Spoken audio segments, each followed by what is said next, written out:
Welcome, Bulldog fans, to Ada, Oklahoma, the home of the East Central University Tigers. But tonight is the home of the Wagoner Bulldogs.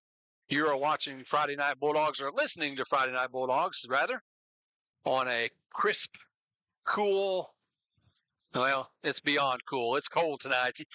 And we appreciate you logging on and joining with us. Jeremy Holmes. I'm with John Page back in the booth after a little bit of a vacation there. Right on.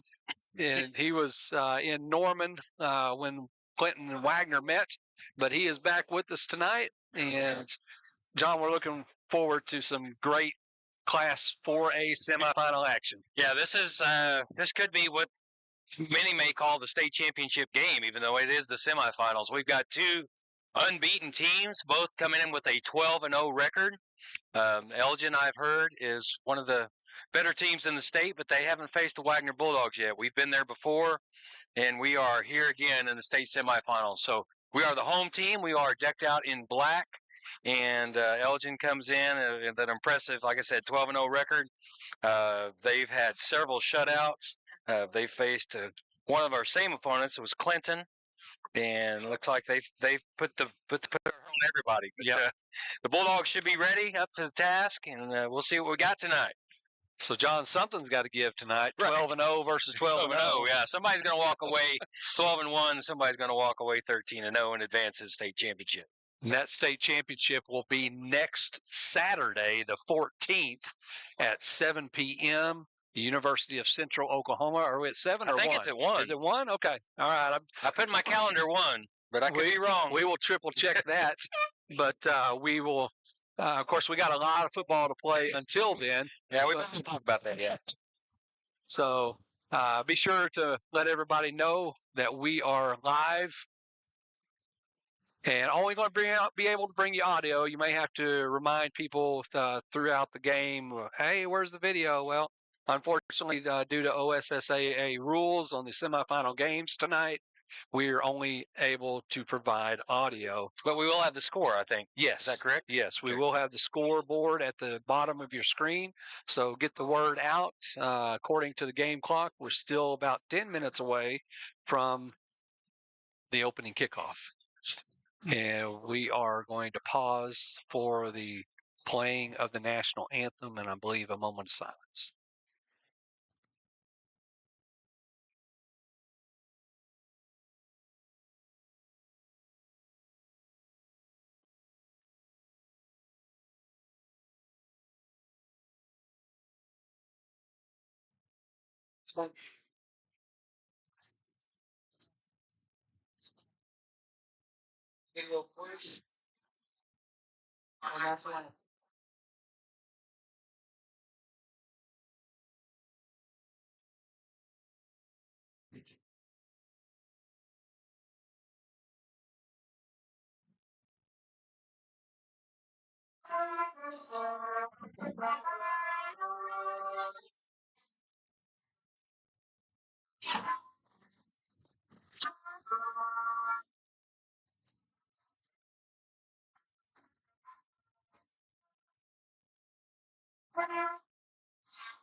Let's go Dogs!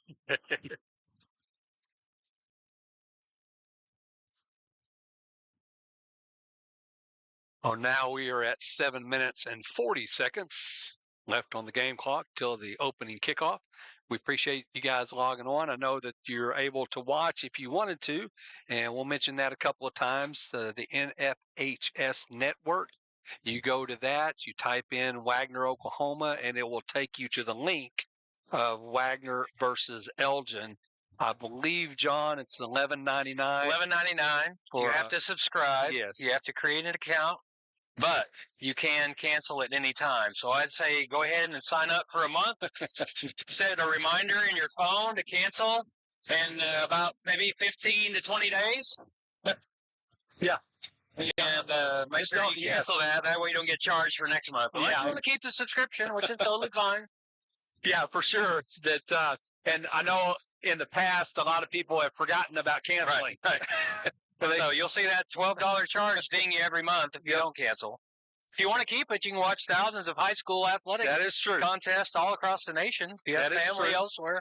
And if you do subscribe, you'll as all of our Bulldog fans will hope that we will move on to next week's state championship game. You will also be able to view that game. Of course. We will not be able to provide video in that game either, only audio. And so keep that in mind as we go through the night. Please remind all the viewers or all the listeners that it'll be audio only tonight. And again, if you want to watch, then you will have to have the subscription. As the Bulldog captains take the field, it's number 32 left to right, Bryce Steele. Number 56 is Von Holt. Number 4, Charbonneau. And number 26, Anthony Coleman. And I know, John, that at least one of those captains down there has already committed to the next level. That's correct. Mr. Anthony Coleman, number 26, playing wide receiver and defensive back, has committed to Grambling State. Yes, good for him. Congratulations. Yes, Grambling is a really good, proud football program coached by, at one time, the great Eddie, I want to say Robinson. Okay. Has a career wins down there at Grambling. I think They've you're right. got a lot of tradition down there, a lot of pride in their school. So wish him the best. But he's got a little more work to do. He's got tonight, next week. He does have some work to do as the niceties and everything, and the cameras are down on the field for this coin toss. And after the coin toss, all the niceties kind of are also tossed. Right. Yeah, just the formalities. They say good guys always wear white, but let's hope they wear black tonight. Rocky Mitchell, thanks for logging on and listening to the Friday Night Bulldogs audio only cast. But we'll be here for the duration of the night, and we'll try to keep updated with you. Doc Pig saying, "Let's go Bulldogs." Thanks, Doc. Again, just like the previous weeks, there's actually 2 streams to choose from. One will say Wagoner versus Elgin. The other will say Wagoner. We've got both chat boxes pulled up, so hopefully we'll be able to keep up with both of them tonight, John. That's right, man. The fans are fired up tonight. Either that or they're really cold and trying to warm up. Let's go. So we got the Wagoner Bulldog fans. Bulldogs are in the north end zone. We are the home team tonight, so we've elected to go all black. Very intimidating and slimming. If you're, Yes. if you're a little fluffy like me. Elgin Owls will be donning their red helmets, red hats, and all white unis. Going with white jerseys and white pants. So black versus white tonight on the school colors. All right, looks like we got an Elgin fan on, and that's okay. Yair Lopez, thanks for logging on. This will be audio only, but not sure if Elgin has a live stream that made the trip, but Friday Night Bulldogs did. And Deborah, thanks for logging on. We'll try to get you some shots. Well, we won't be able to. Sorry, I'm already mixed up myself here, John. As we will not be able to provide video tonight. It'll just be audio. So sorry about that. OSSA regulations. Marla Dowling, thanks for logging on. It is a whole lot better than nothing. That's true. If you don't want to don't want to pay that subscription. Sherry Bean saying go Bulldogs. Sandra Gabes listening from Show this game and trying to be subscribed also. Okay. So Sandra, I believe that's the way we have said that. That is the island off of the coast of Venezuela that we picked up a couple of weeks ago. And Sandra is there tonight, and she is subscribing, but she's also listening to us. So, and John, if you remember, we talked about that last year as well, that many of the Bulldog fans talked about doing that.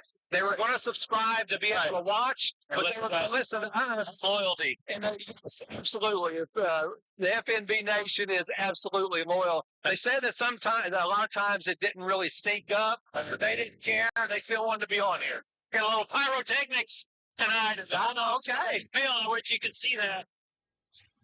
Got a little fire, little ice. Feel like a Kiss concert. Yeah. It's coming out of here. So you guys let us know how it's sounding at home. Maybe a lot of noise in the background, but it shouldn't be too bad.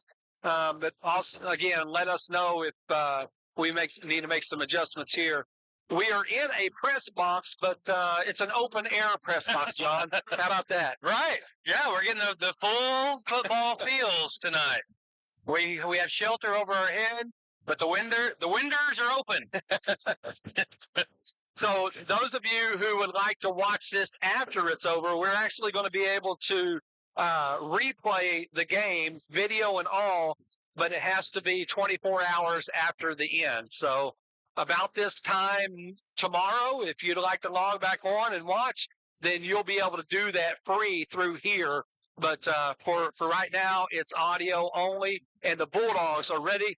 And they will kick off to start this semifinal action. It'll be number 23, Rhett Butler, to do the kicking chores. And you know Elgin has got to be ready. They've scouted. Yeah, I know they've scouted. They've coached their special teams at what Mr. Butler can do with that football. And here we go, semifinals. And there's that high pooch kick, drops it right about the same place every time. Fielded at the 21, skips a couple of tacklers, and then tackles at the 32-yard line. And, John, that's where Elgin will have the ball. 1st and 10 here in Ada, Oklahoma, semifinals. And it's the road to the gold bottle. Happens right here. Yeah, there's no place I'd rather be tonight than right here in Ada, Oklahoma, cheering on my hometown Wagoner Bulldogs as they try to punch their ticket to next week.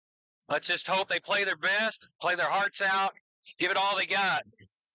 Stephanie Fleming, thanks for logging on. I know you said you weren't going to be able to make the trips, got home with the kids, but thanks for logging on. Hammond's 29. Let's go Dogs. And here we go, 1st and 10 from the 33-yard line for the Elgin Owls. There we go. There we go. Number 25, Booby Miles. Already from the beginning, that is Javon Smith. And I believe he's playing, well, it looks like he may be playing on the linebacker. We've seen him line up over the center. Right. Yeah, that was a half-yard loss there, Jeremy, as they went off the pistol formation and handed off to the left side, and Bulldogs defense met him as the ball was handed off. We're going to call it 2nd and 11 from the 32. The Owls, quarterback in the shotgun, tailback behind him, 3 wide receivers on a 2nd and 11. They're going to pass, looking way downfield, but that ball is well overthrown, and even if it wasn't, it was good coverage. Yeah, great coverage down the far side there.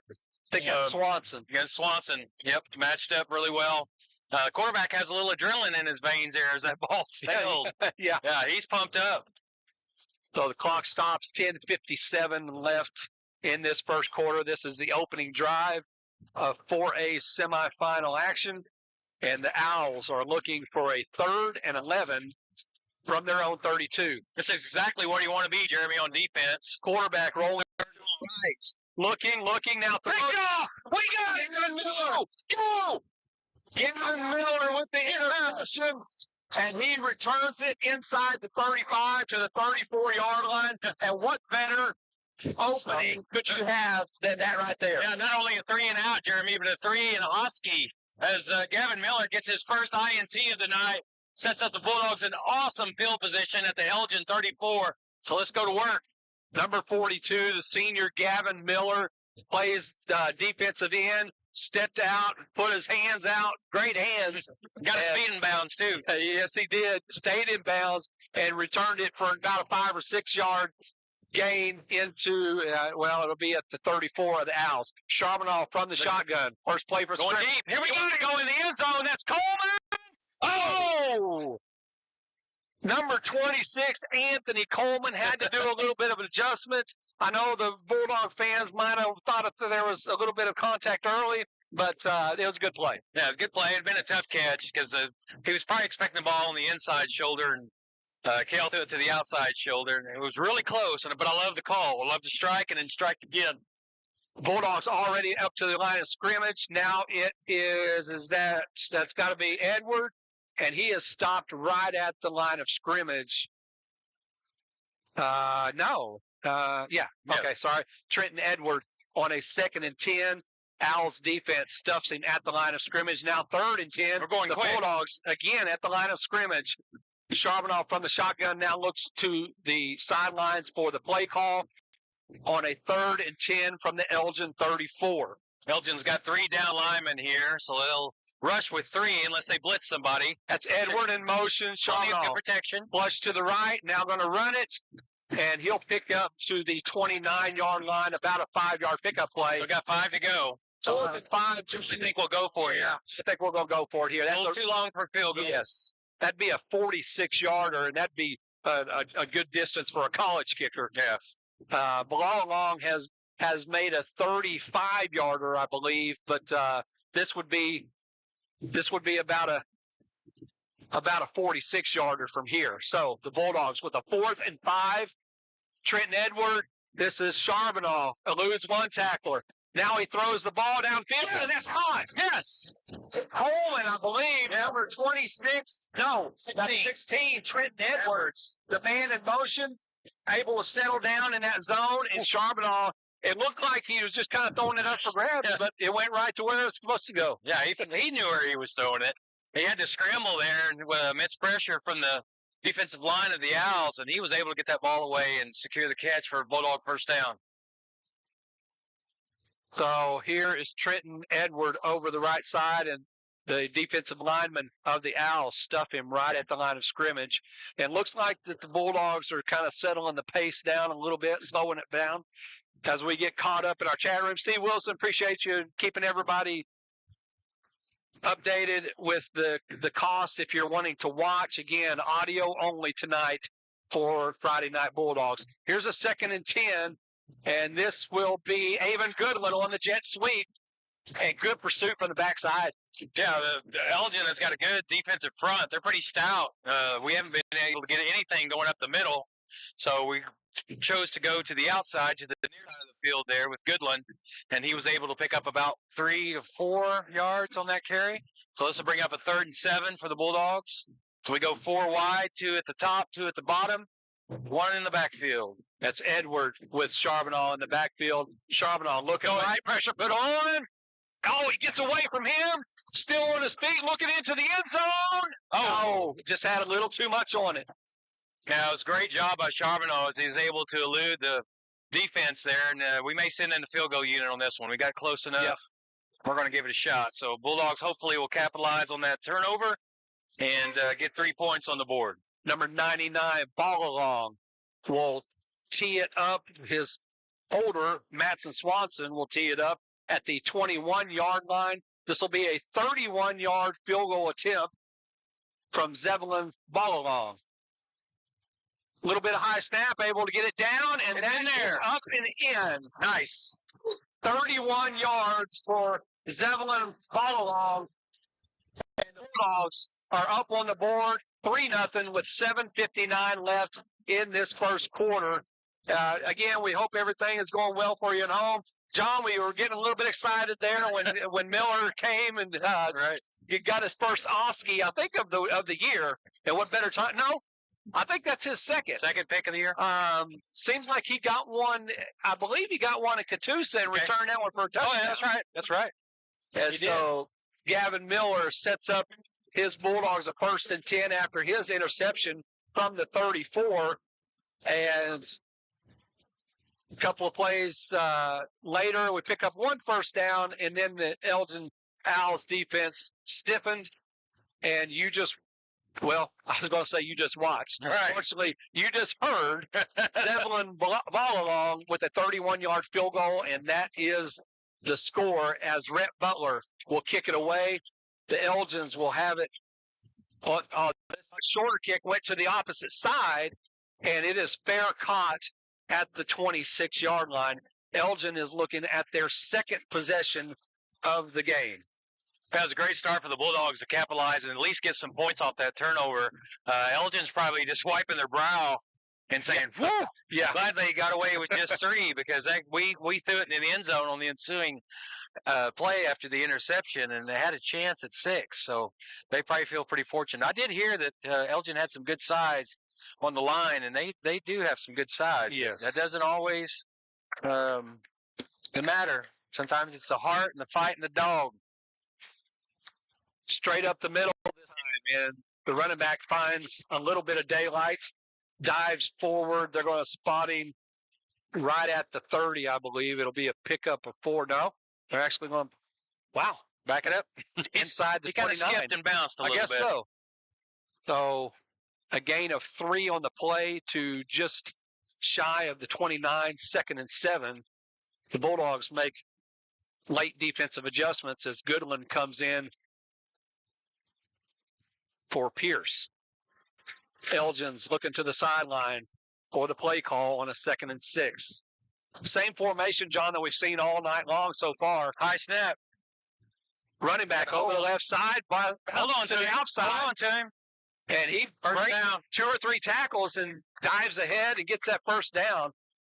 He's going to be just shy of the 32-yard line. Nope, they're going to spot him right at the 31. And the Elgin Owls, actually, that's the first down for them. Yep, their first down. He was able to escape 3 Bulldog tacklers there as they weren't able to get him wrapped up. So sometimes yards after contact's a big plus. They go to him again, and he only gets 1 that time, Jeremy. Yeah, that's Pierce is down there. Charbonneau leading the tackles for the Bulldogs. Yeah, he's not even going to get 1 on that, John.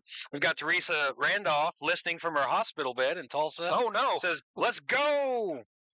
Teresa, I hope everything's well for you. Thanks for logging on as the Elgin Owls look at a 2nd and 9. So they go double tight here. Yes, they got tight ends on both formations, single back, twins to the bottom of your screen.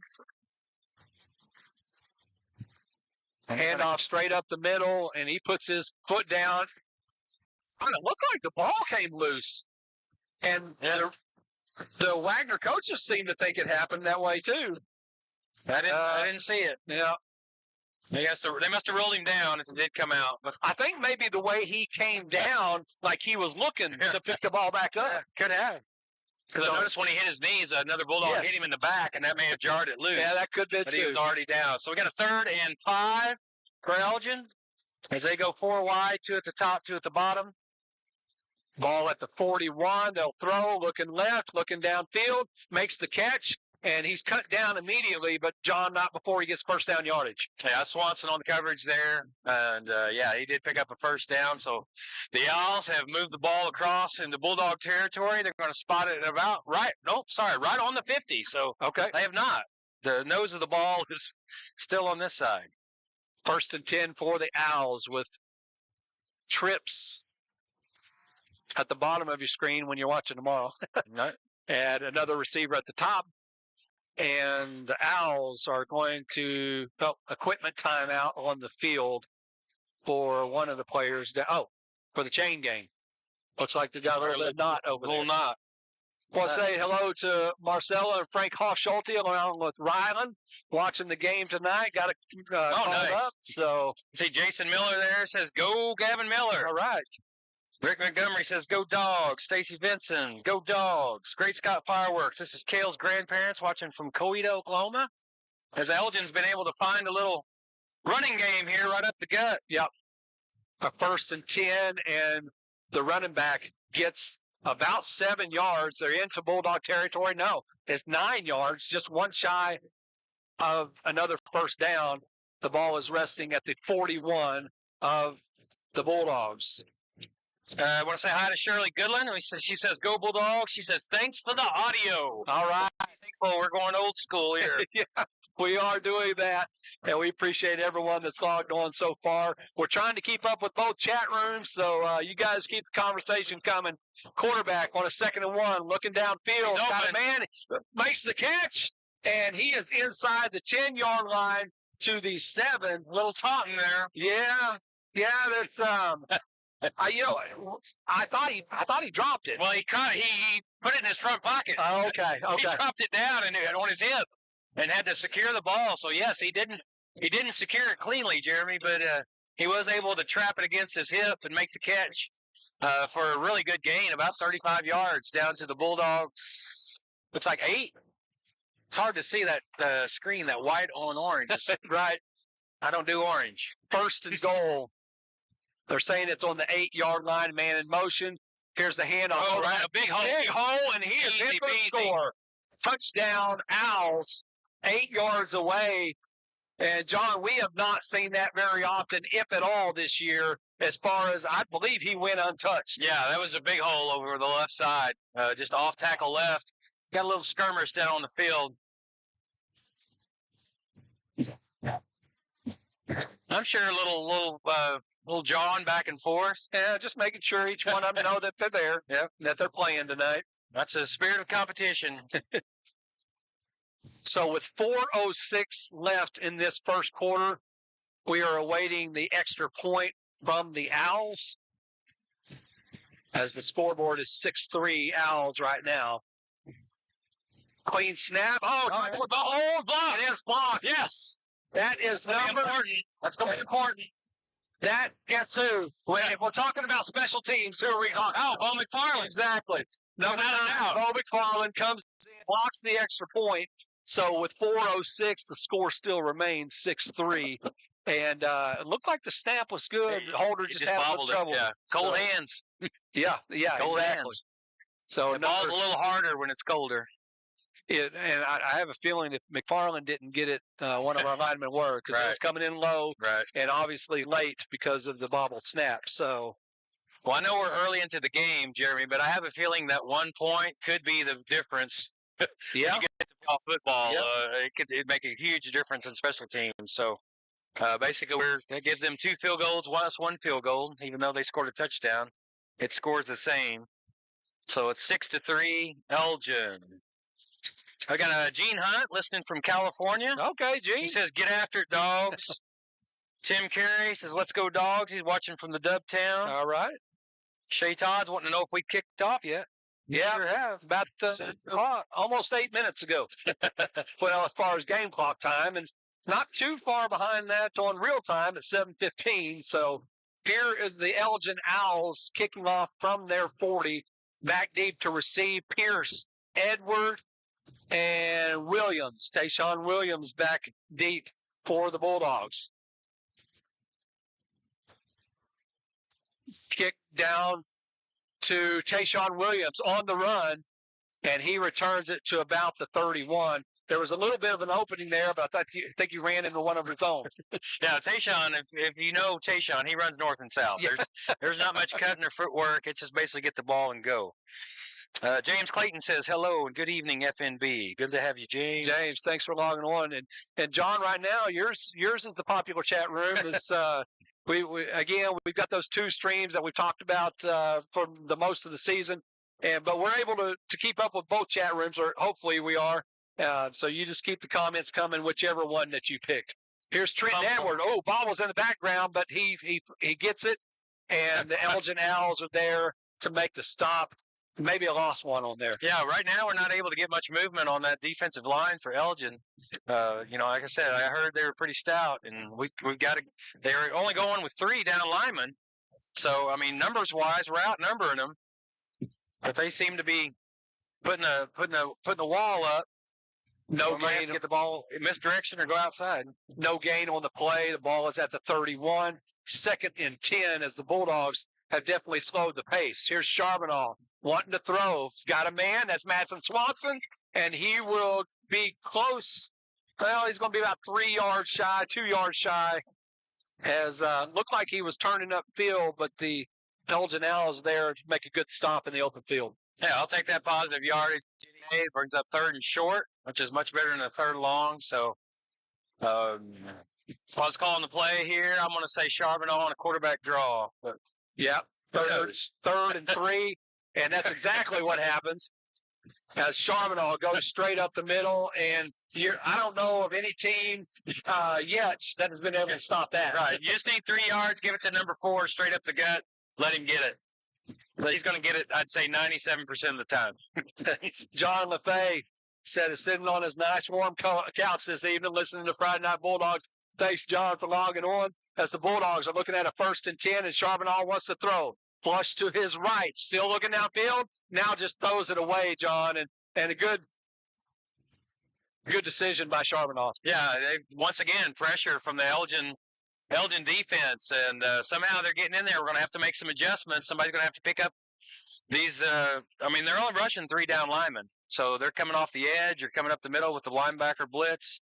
Haven't seen them line up to blitz. No, so I'm going to keep an eye out and see where they're coming from. But like I said, we got 5 on 3. We should be able to block that. 2nd and 10, Trenton Edward, and again stuffed right at the line of scrimmage. So the running game has been shown wanting so far for the Bulldogs. Yeah, we're just not getting it done on the front line right now. We are over 200 listeners here, Friday Night Bulldogs. We appreciate every one of you, and we know it's only audio, but I didn't have any doubt, John, that the FNB Nation would show up loud and proud. That's right. We're glad to have you guys. We need you tonight. Edward picked up 2 on that last carry. Here's a 3rd and 8. Charbonneau wants to throw, flush to his right. And nice. Oh, he dropped it. Right in the hands. Couldn't haul it in as the Owls were closing in on Trenton Edward. It would have been close to 1st down yardage, and now the Bulldogs at least are going to show that they're going to punt. Yeah, it's Charbonneau's having to scramble, so he's having to run for his life, and had an open man there. That was Edwards, right? Yep. 16. Edwards on the far sideline, just couldn't haul it in. So the Bulldogs will line up to punt. On a 4th and 8 ball along. That's going to roll. It hits at the 21 and takes a really good Bulldog bounce. Still continues to roll. And it is right at the 10-yard line. And we might as well call in the special team specialist. That's number 9, Bo McFarland, down there to keep it from going into an Owl's hands. It's the Elgin Owls versus the Wagoner Bulldogs. We're at the 4A State Semifinal football game here in Ada, Oklahoma, home of the East Central University Tigers. And even though we are covered, but the windows are open, it actually doesn't feel too bad. It doesn't feel too bad. We got a wind block. Is this Jeremy? Need your help? Fontanopoulos? James Fontanopoulos. Yes, sir. Go Dogs. Kerry Sterling says go Dogs. Chris Lancaster, Becky Coates watching from Wagoner. Go Bulldogs. Here's that running back over the left side, number 34. We don't have a name, but it's the same one that just scored that touchdown, and he is going forward on a 1st down pickup of 7, John. Yeah, they found something that's working on that left side of the line there, so we need to make adjustments linebacker-wise, fill that gap, fill that hole, scrape, if you know what that means. You're a linebacker. You scrape to the hole. Get there and make the stick. 2nd and 3 for the Owls. A tailback behind the quarterback. He gets the call. Number 34 again. Left side again. Across the 20 to the 22-yard line. Bryce Steele and DJ Pierce on the tackle along with a few other Bulldogs. But right now, the Owls are enforcing their will on the Bulldog defense. Yeah, 34. At that time, he went off the guards. Guards left behind quarters and was able to pick up a 1st down. A lot of times, you just need to either slant your defensive lineman, either one way or the other, to help against that. We've got 5 of us lined up in the box there, or 8 in the box. There we go. Oh, number 34 with a big stiff arm. Thought we had him at the line of scrimmage, and that was a stiff arm, number 34, maybe showing some Herschel Walker moves. For those of you, some Cowboy fans back from the early or late 80s, early 90s, we had him at the line of scrimmage coming near side. Up until that point, John, pretty much everything had gone to the left. Yeah, had gone to the left. They're going to give him a breather. His temper was a little flared at the end of the play. We got Emily Potts saying, "Come on, Bulldogs." Melissa Hurts says, "Go Bulldogs." And Dismang, "Let's go Bulldogs." And we need them to come on a 2nd and 3 for Elgin at their own 29. Quarterback trying to hard count, doesn't work. Now looks to the sidelines. And quarterback, not sure what's going on down there, John, as the quarterback has his hands up in the air.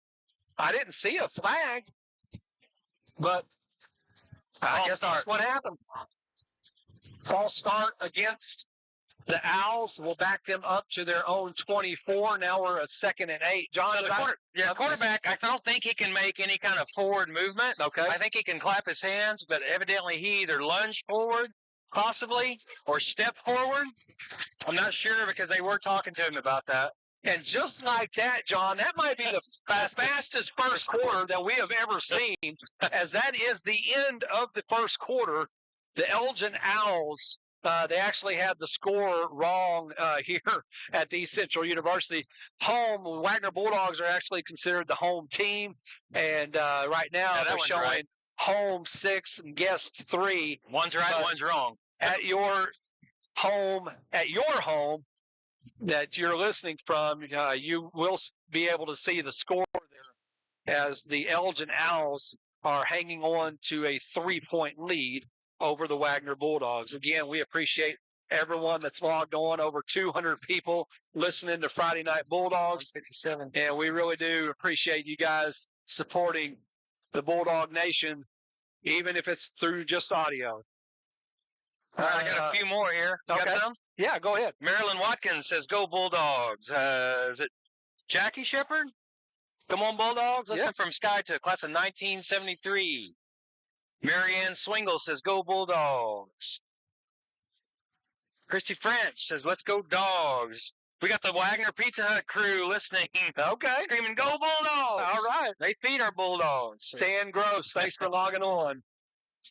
As the Elgin Owls at the opening play of the second quarter, looking at a 2nd and 8. Quarterback wants to throw, looks right, makes the connection. Hold on to him. And Boom. McFarland had him at the ankles, and here came the dog pound. Steele. Two of them delivered a big old blow on the far sideline. I think it was Steele, and I don't know who the second one was. About we'll call 2 yards shy of first down. The ball is at the 30-yard line. They'll need to get just shy of the 32 for a first down. 3rd and 2 for the Elgin Owls. And if the Bulldogs can get a stop here, that will definitely be a win. See what they pull. Handoff over the right side. Gets it to the outside. And right at the sticks, steps out of bounds. John, I think you're right. He got that first down. Yeah, we had hands on him before the first down marker, but he was able to use his strength and power to get that first down. I see Christy Vunitek. Is it Vunitek? Vunitich. Yep, I'm sorry. Go Bulldogs from the Vunitich family. Fred Nansen says, "Go Dogs." Edward Hummingbird, "Go Bulldogs." We are closing in on that 250 mark. You guys keep logging on. Let everybody know that we're live here as the Elgin Owls look for a 1st and 10. Quarterback wants to go. Get him. Oh, evade. Oh, a lot of things happening there. Number 2 is on the coverage, Decaden Ford. He almost. John, we almost got the quarterback sack, almost got the interception. Right. Yeah, definitely got some pressure on the quarterback. We had 5 rushing that time, so we were able to get just a little bit of pressure on him. If we can just dial up maybe a linebacker blitz or corner blitz in there, put a little more heat on. It's 2nd and 10 with 10:51 left here in the second quarter. 4 wide receivers for the Owls from their own 3, looking to the sidelines for the play. Quarterback with the tailback behind him as they've lined up with all night long. Tailback gets the call. Big hole, puts his shoulder down across the 40, And just down, John, another first down for the Elgin Owls. Yeah, they're able to run the ball. So yeah, definitely need to make some adjustments there on the line. Whether we do some X stunts, blitzes, something. Got to throw out an anchor. So it's 1st and 10. Elgin from their own 43-yard line. Quarterback looks to the sidelines again. 3 wide receivers and a tailback. Tailback gets the call. Over the right side again, good yardage. And we may be seeing the effects of that highly touted Elgin Owl line. Yeah, they're getting the job done so far. They've been able to run the ball pretty well against our defense. We probably haven't faced anything like this year. So we've got our work cut out for us defensively. Rocky, I see your comments. If anybody else having audio trouble, let us know. It seems like everything's going well on this side, where Elgin looks at a 2nd and 4 from their own 49. Quarterback hands off over the right side. Nice. This time he is stuffed. I think that is Anthony Harris, Good number job. 54, Right. leading the charge. But there is a flag that comes down. That came from the back judge or the referee, so I'm going to say it's probably a holding. Mm-hmm. Yep. Yeah, that's exactly what has happened. On a 2nd and about 4, it's going to turn into 2nd and 14. Yeah, we'll take that, back them up. Make it a little difficult for them to get a first down. Kevin Collier, thanks for logging on. Watching from Grain Elevator Road. I know exactly where that is, Kevin. And thanks for logging on. And everybody else that is with us, Miss Tillotson, I see you. Looks like she's at a band concert, but she's also she's listening to the band music and she's listening to the football music. Right, yeah. It's pretty loud here on the Wagoner side. So 2nd, chanting defense. It's actually going to be 2nd and 16, as that must have been from the spot of the foul.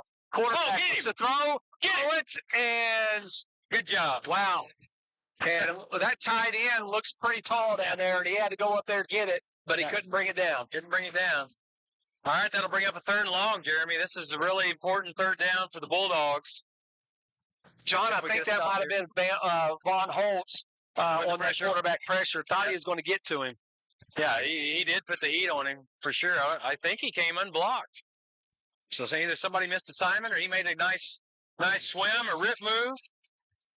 3rd and 16 for Elgin from their own 37. Be smart, Dogs. 3 wide receivers. Quarterback wants to throw. Looking. Yes. Oh, number 2 who made the catch prior and was, whatever you want to call it, taunting. Hit him in the worst spot. The worst spot, right in the hands. So wasn't able to come up with that grab. So it'll be 4th and 16 for the Owls, and they will punt it away to the ever-dangerous number 9, Bo McFarland. And what a time it would be for him to get one of his crazy returns. Yeah, let's make the highlight reel tonight, Bo, as you've done many times before. First thing we want to do is catch the ball. High snap. Punter. Oh, play was blown dead. Got a flag. False start on Elgin. Okay. Somebody went too soon. I guess the center didn't hear that because he went ahead and snapped it. Maybe that's what threw him off. So Sherry Henderson says, "Let's go Bulldogs. Let's win one from home in Wagner." Jacob Johnson, no audio troubles. Appreciate that. Thanks. Brian Hook says, "Go Dogs. Y'all got this." Terry Duvall, "Let's go Dogs." Megan says, "Go Javon." Number 25. Dwayne Wright from Naples, Florida. Thanks for logging on again. We've been with us pretty much throughout the season. And here's the punt. High punt. And, trouble fielding it, but now McFarland picks it up. Yeah.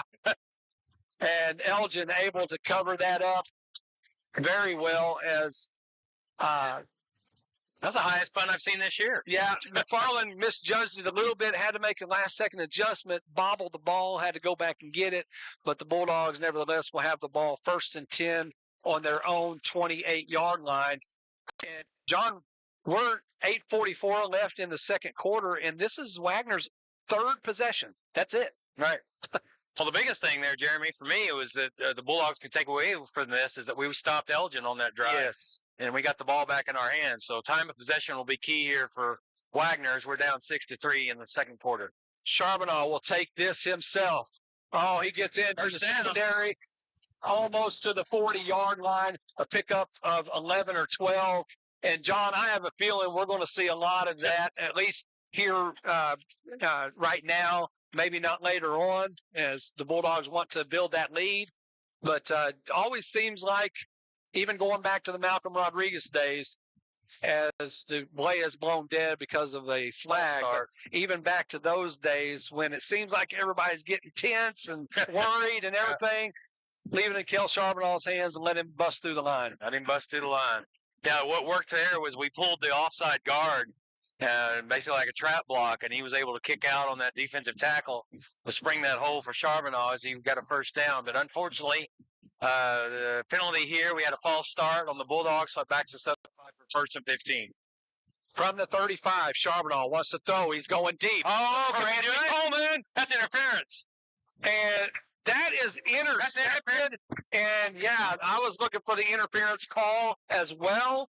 And you'll just have to trust us, ladies and gentlemen. Maybe on that 24-hour delay, you can be the judge for yourself.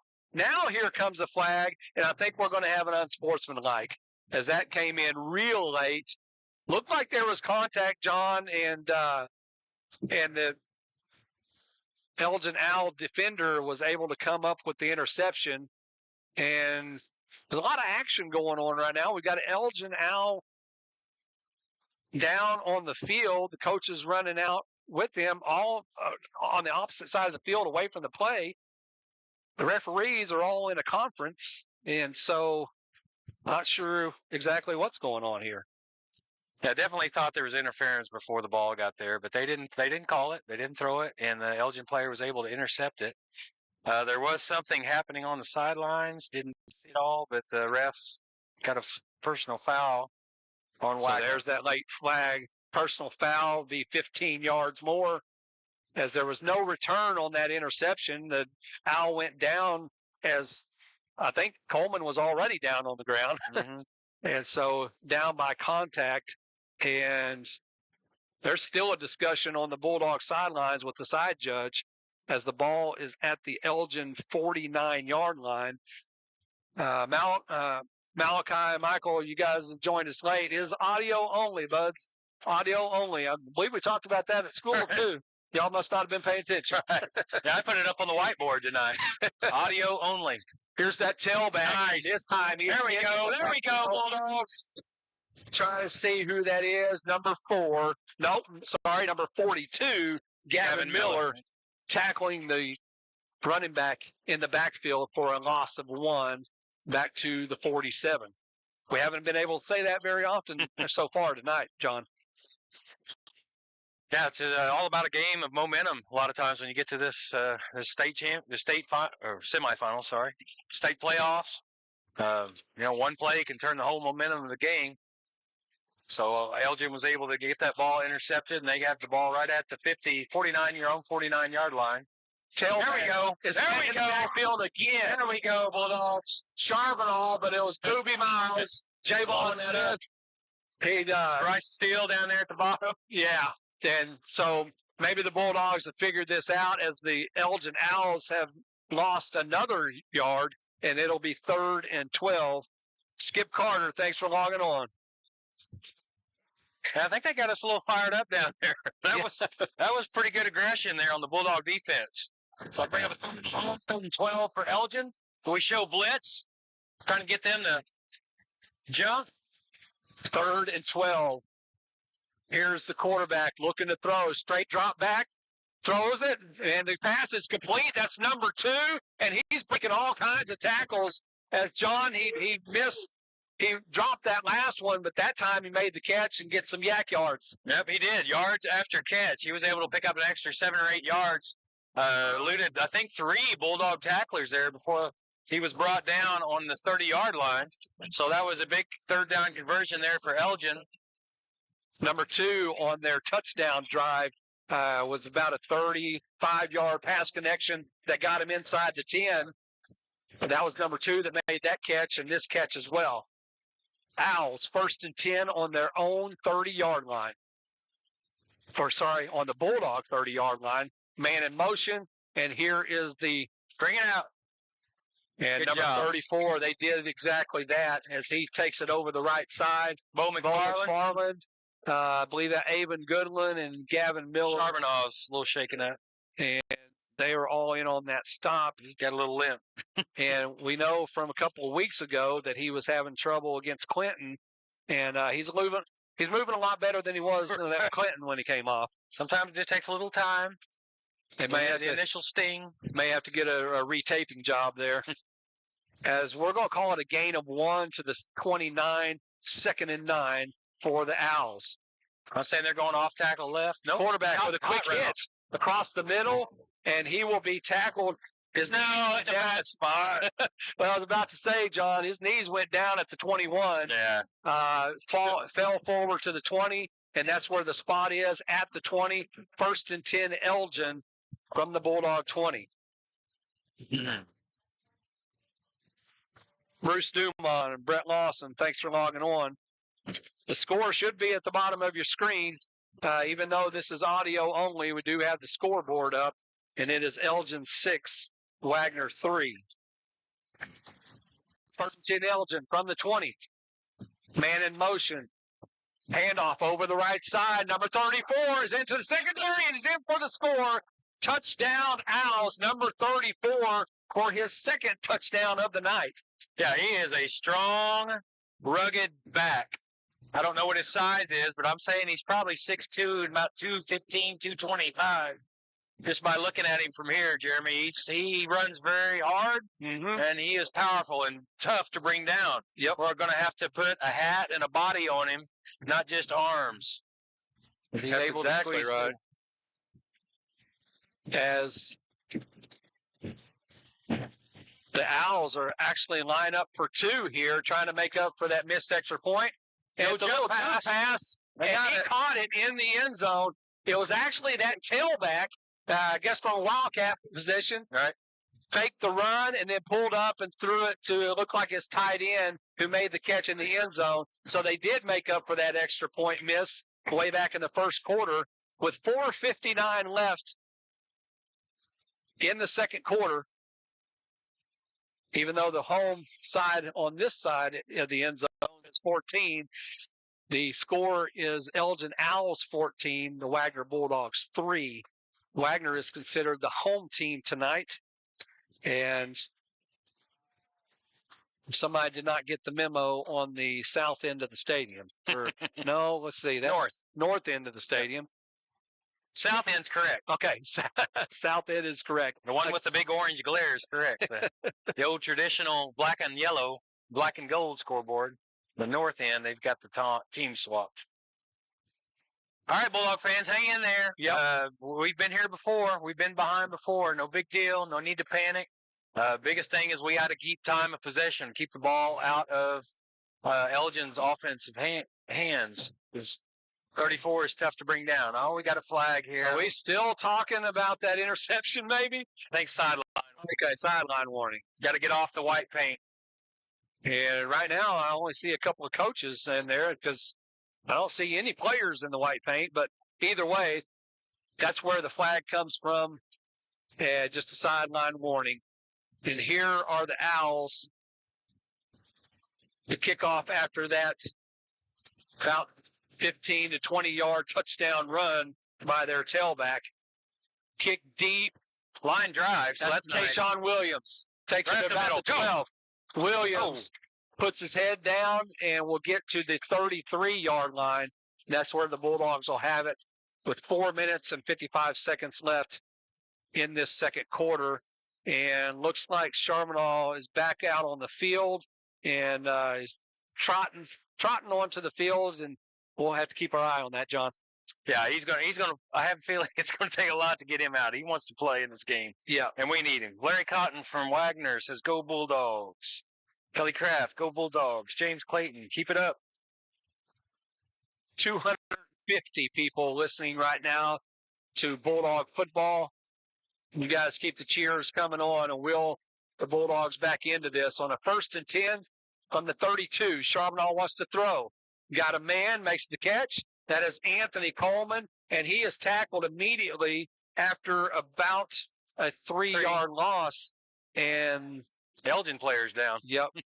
One that made the tackle. No, I mean, he's back up now. The Elgin Owls were waving the coaches on, and he was on the far side of the field, but he's up, and he is back in. He's a little fella. Secondary, yeah. Yep. So that was a pickup of 3 to the 35, 2nd and 7 for the Bulldogs. Charbonneau wants to throw. He wants to go way downfield to Anthony Coleman. Coleman! This time he's going to make the catch. He makes the catch. First down. Down to the Elgin 20-yard line. And what is that? 27, 40, 57-yard 57-yard connection from Charbonneau to Coleman. I believe that was that previous matchup that the Owls came up with the interception. That's correct. Coleman wouldn't have any part of that this time. The key thing there, Jeremy, was the protection from the Bulldog offensive line as Charbonneau had time to launch that ball deep.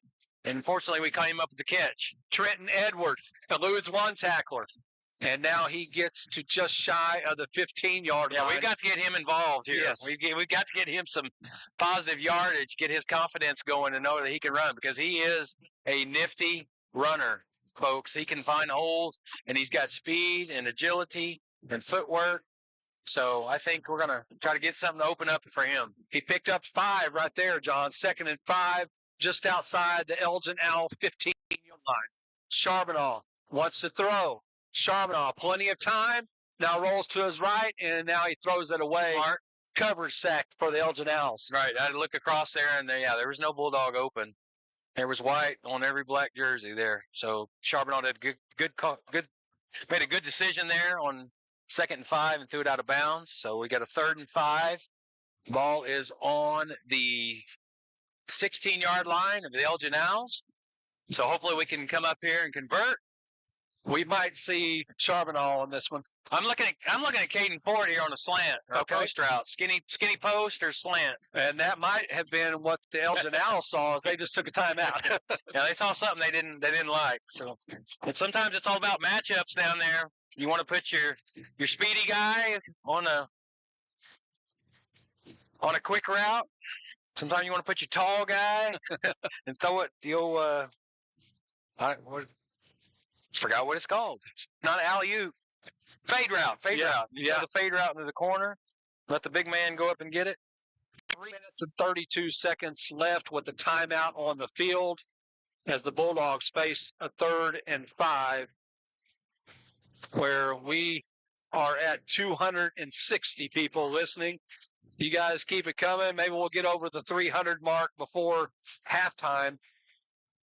Bulldogs are looking at a deficit of 11. Scoreboard's right at home. It's Elgin 14, the Bulldogs 3. And John don't want to look too far into the future, but if the Bulldogs score a touchdown here, we're probably going to be going for 2 to make up for that. Make it a 3-point, yeah. Yeah. All right, we got a 3rd and 5 here as we get the call from the sidelines. We see Beth Brown, the Millers and the Browns in Stillwater, Oklahoma, rooting for the Bulldogs. See Adam, Judy, Mark, Amy, Kinley, and Beth. Thank you guys for watching. We need you tonight. Share some good Bulldog vibes. Send them to Ada, Oklahoma. The Bulldogs are threatening here late in the 2nd quarter. Still waiting on the referees to get set as both teams are at the line. It looks like having some kind of discussion down there between the two teams, maybe telling them a little bit too much extra after the play. Sportsmanship is key. 3rd and 5 for the Bulldogs. Charbonneau wants to throw, looking into the end zone to Coleman. Coleman, touchdown! What a catch by Coleman. Anthony Coleman route. In just a few months, we're hoping to see that at Grambling State. And right at the bottom of your screen, again, hopefully tomorrow you'll be able to see that. And Anthony Coleman comes up big into the corner of the or on the side of the end zone, had to keep his feet in bounds. and concentrate on making the catch. Yeah, the great no call by the referee. I think he knew better from that other call previously. Bulldogs sending out different personnel here. So we're going to call timeout. We're going to talk about, like you said, Jeremy, going for two possibly to make it a 3-point ball game. Yep. 3:26 left in the second quarter with a timeout, but the extra point or 2-point conversion pending. Amber Forrest, thanks for logging on. Michelle Appleton, I know you're not panicking. You know we're going to get back into, claw our way back into this. Thanks for logging on. And Jackie Shepard, I know you and I talked last week. John, I think you might have said something already, but she's a proud 78 Bulldog. All right. And she may have graduated with Brother Jay. Okay. All right. I do want to say another shout out to perhaps our oldest members of the FNB Nation. And Miss Alice, I won't give away your age, but Brother Lee and Alice Robertson, I believe, as here was second point or 2-point conversion. We jumped. Yeah, we did. That's going to be a 5-yard penalty, and now we might have a little bit more of a decision to make here. Yeah, we're sending in the kicker here. Okay. So maybe trying to get it a little bit closer to that goal line with the hard count, and we faked ourselves out. Well, sometimes that's the only time you get your number called as an offensive lineman. Unfortunately. Get your name called when you jump off sides, but I'm going to cut him a little slack. He was just ready to go. He came off hot. We'll back it up 5, and Ball Along will be on the field now for this extra point. Mattson Swanson on the hold. I believe it's Colt Stroud with the snap. About a 30-yard extra point here. A little bit of a high snap. Ball Along boots it through. The Wagoner Bulldogs within one score now. 14-9 as the Owls cling to the 5-point lead. 4-point lead. Field goal and 7 points. That's 10. So Wade and Alice Robertson. I was trying to add this up, Brother Wade. I believe, if I remember correctly, about a 1949 grad at Wagoner High School. Now, you can correct me if I'm wrong. You text me, Brother Wade. But I know it's somewhere around there because he went to school with one of my uncles, Dave Redfern. Also want to give a shout out. I believe they're watching Marlon and Eloise Norman, I believe, who were also part of that graduating class. Faithful members of the FNB Nation. All right. Yeah, that chat is rolling. It's hard to keep up with the chat. Chad Fleming. Chad is a 91 grad of Wagoner Bulldogs. So thanks for following, Chad. So we'll try to catch up with some more in our chat room as Rhett Butler kicks it away after that touchdown drive from the Bulldogs. And that will be caught at the 28. No arm tackling, fellas. Well, it looked like he might have fair catch, but I guess not. He didn't move like he was going to run with it. And maybe that was his goal all along. Hey, I'm going to act like I did. I'll just catch the ball, let everybody kind of run past me, and then I'll run. Yeah, 2 years ago, Arkansas did that in a game, or against Arkansas, I think. The punt returner just caught the ball and just stood there for like 3 or 4 seconds, and then nobody blew the play dead, and then he just took off and ran for a touchdown. Everybody just kind of went to the sidelines. All right, defense, let's step it up here. Let's get stout, get sturdy. 1st and 10 for the Owls from their own 39. Here's a wide receiver screen and makes the catch, and he's going to get good first down yardage. About 2 yards shy of another first down. I was going to say 7 or 8 yards there. Yep. Ball will be placed at the 46-yard line. We'll call it a gain of 7, 2nd and 3. 3 minutes and counting in this second quarter. Bulldogs with a late substitution, able to get off the field. We got to get some coverage here. Now he comes back over. Tailback takes the. There we go. Good job, Brian. 32. Bryce Field had his ankles. Yep. Charbonneau finished him off. going to be shy. Needed 3. I think he only picked up 1. It's going to be 3rd and 2. All right, let's go, Bulldogs. Want to give a plug for our podcast this morning, Friday Night Bulldogs, and Bryce Steele was one of our guests. Awesome. So be sure to log on and watch that, and get some inside information on some of these Bulldogs. 3rd and the short 2 for the Owls. Let's go, Dogs. Wide receiver at the top and bottom of your screen. Tailback in the backfield on a 3rd and 2. He gets the call. And I got it. Be close. Okay. Got it by a half yard. 2 feet. Coleman and company in on the tackle. He needed to get just shy of the 49. They will mark it just shy. Well, actually right at midfield. Oh. And the Bulldog faithful doesn't like it, but I think they moved the chains before they spotted it. oh, okay. Maybe that's what they were yelling about. Yeah. 1st and 10, Elgin from midfield, 150 and counting left in this second quarter. 4 wide receivers. Blitz here showing blitz on the corner here. Here he comes. That's McFarland on the blitz. Throws made. The catch is made. And he did not get out of bounds. Big tight end there, number 88. Yep. Made a couple of big catches here as of late. He gets inside the Bulldog 35 to the 33-yard line. Elgin back up to the line of scrimmage as the clock continues to run. 125 and counting. Both teams have 2 timeouts left, as this will be crunch time for the Bulldogs here. Elgin looks for the play. Trips. Quarterback. And the lineman came up and was able to fall on the ball. And, John, there is a lot of chipping. There's a lot of chippiness going on. Right. And I'll say on both sides. Yeah, there's some attitude on the turf tonight. I believe that was Gavin Miller on the strip of the quarterback.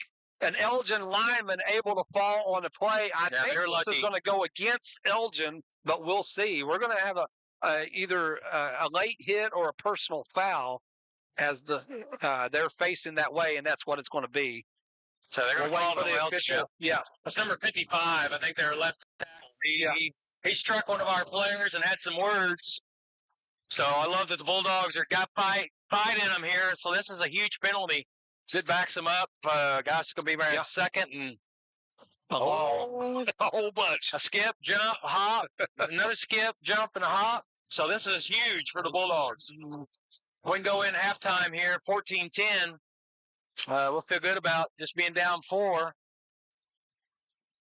Looks like it's going to be 2nd and about 32. And Elgin is going to take a timeout with 1:08 left in this second quarter. And the Bulldog fans, maybe you hear that in the background. John, it's just been as of late that it's been kind of rowdy over here. I think we were a little bit taken aback when the Owls went up 14-3. Right, yeah, but there's no panic in our Bulldogs. We've been there before. We've been down 14-0 a couple times this year, and we're able to come back. So just patient, Bulldog fans. We got a timeout here. We got 1:08 left. Elgin has the ball on their own 47. They just had a large personal foul penalty against them, so we'll bring 2nd down and 30. So that's a long ways to go. And a short time to get there.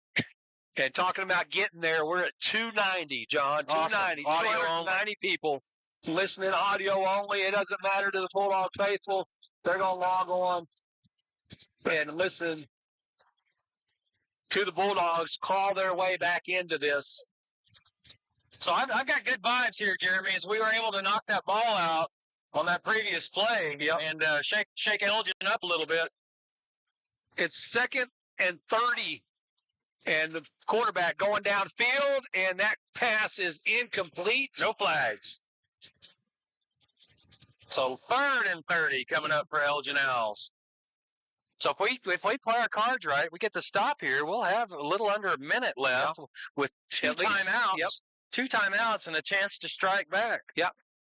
Scoreboard shows 2 timeouts for Wagner, 1 for Elgin. 61 seconds left in this second quarter. And the Owls need to be careful here on a 3rd and 30. Right. I have a feeling we're going to put a little heat on them. I would. I mean, it's third and 30. I mean, let's go after him. I have a feeling they're going to play it safe and hand off to the tailback here. We'll see. Yeah. That's exactly what happens over the right side, and the Bulldogs. Timeout. There we go. All right, we got our stop. We called timeout. We'll have 56 seconds left to strike. Bryce Steele, Gavin Miller, Anthony Harris all in on the stop. We'll call it a pickup of 2. It'll be 4th and 28.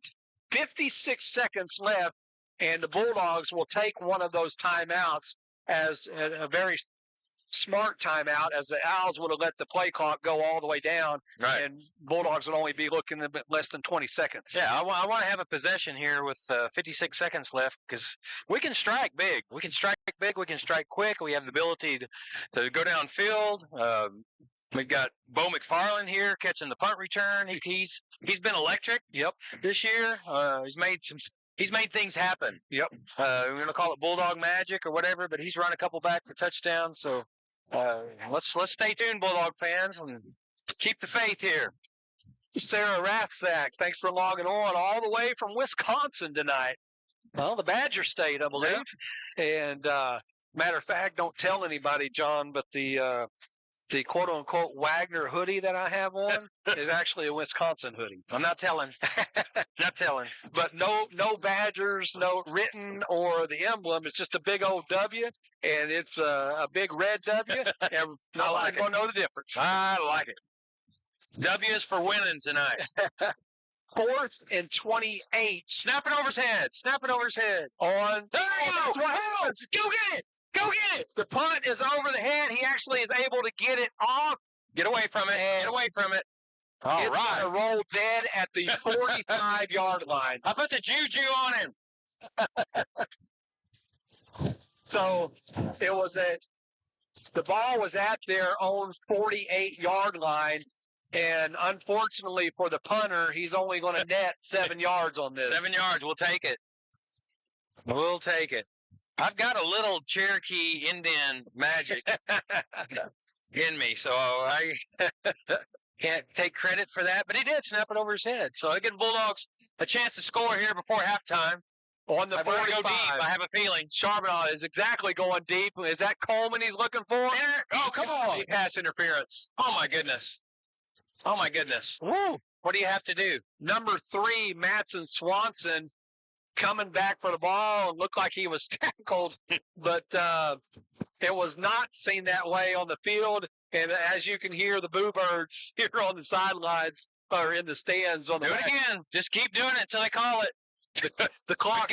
We got more receivers. The clock stops at 39 seconds on that incomplete pass. Here's Charbonneau wanting to throw again, looking for Coleman. Oh, he had him. Coleman couldn't come up with the ball, a little high, and the clock stops with 35 seconds left. It'll be 3rd and 10 from the 45. He's a little winded. I can tell he's a little winded. So we'll get a little breather here. So we need 10. But I'm not scared to go deep again. Yeah. Charbonneau's got the arm. We've had the protection lately. The first quarter of the game, Charbonneau was having to scramble, so we've been able to shore up our protection on the front line here. Charbonneau looks across the middle. He's got Bo McFarland right at the sticks. Go up and spike it. It should, yeah, they're going to stop at least for a measurement. No, they did make the first down. Just spike it. The clock will stop with 29 seconds until the chains get reset. For whatever reason, the referee still signals the clock to start. Chains just got on here, Charbonneau, and now what in the world is happening down there? False start on us. Okay. We weren't set. Is there a flag? Yeah, it's on the far side, right in front of the down marker. Okay. All right. About 1 yard, right by the coach's foot. So the clock did stop momentarily. So they got the chain set. Well, well, we'll just move on. We'll move on. With the All right, here we go. 15 now. from the Elgin 49. Charbonneau wants to pass.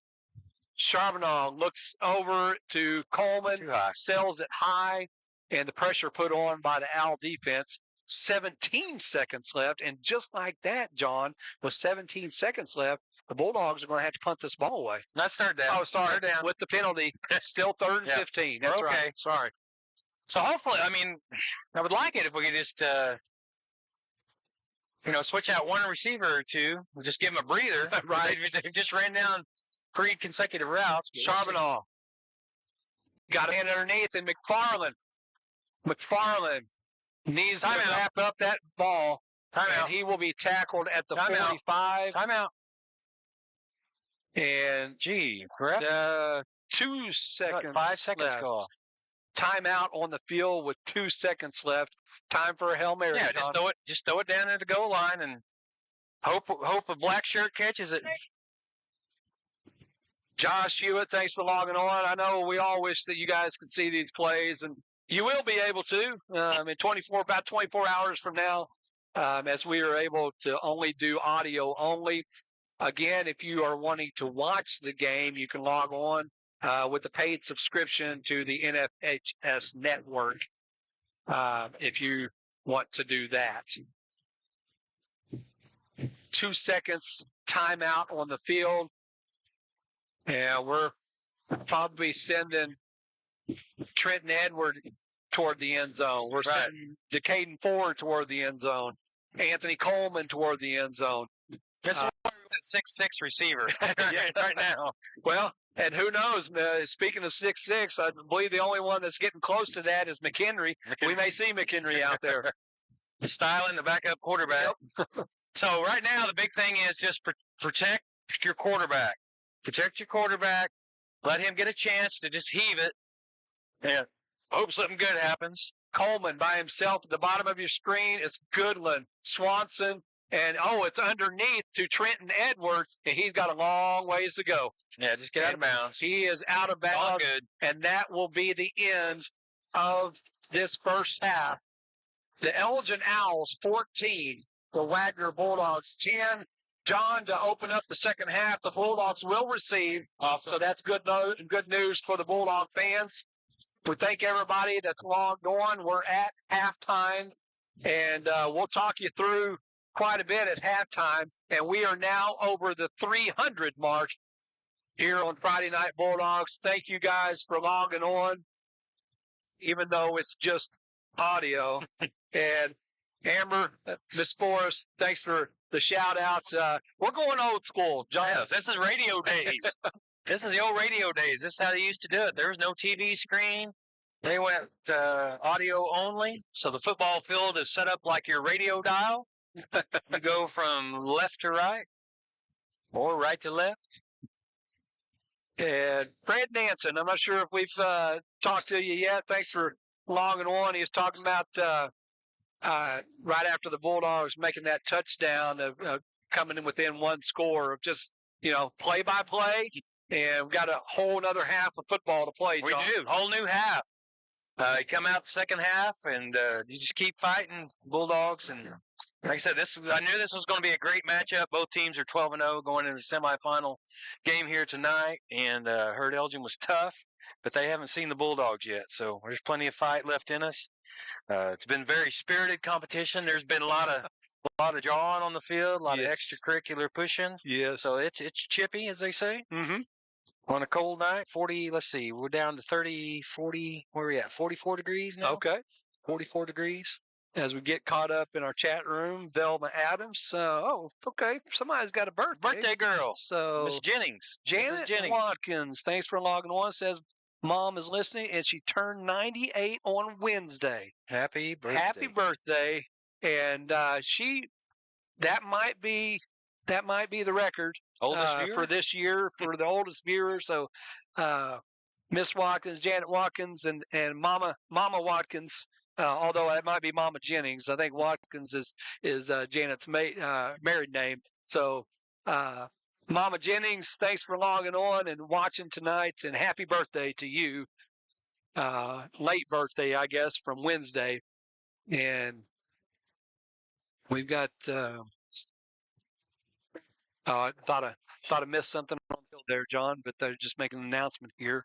And Velma Adams, thanks for logging on. Jeremy Miller, that's a former student of mine, and Beth Brown. I see your comment. I'll just let the viewers. I'll let them read that one for themselves. Although I would love to say it. Right. Brenda Barney says, "Go Bulldogs." See you out there. Did we mention Marilyn Watkins yet? Okay, 76 grad. She was saying happy birthday to Miss Jennings. Okay, I see. Miss Watkins, thanks for logging on. 1976 grad.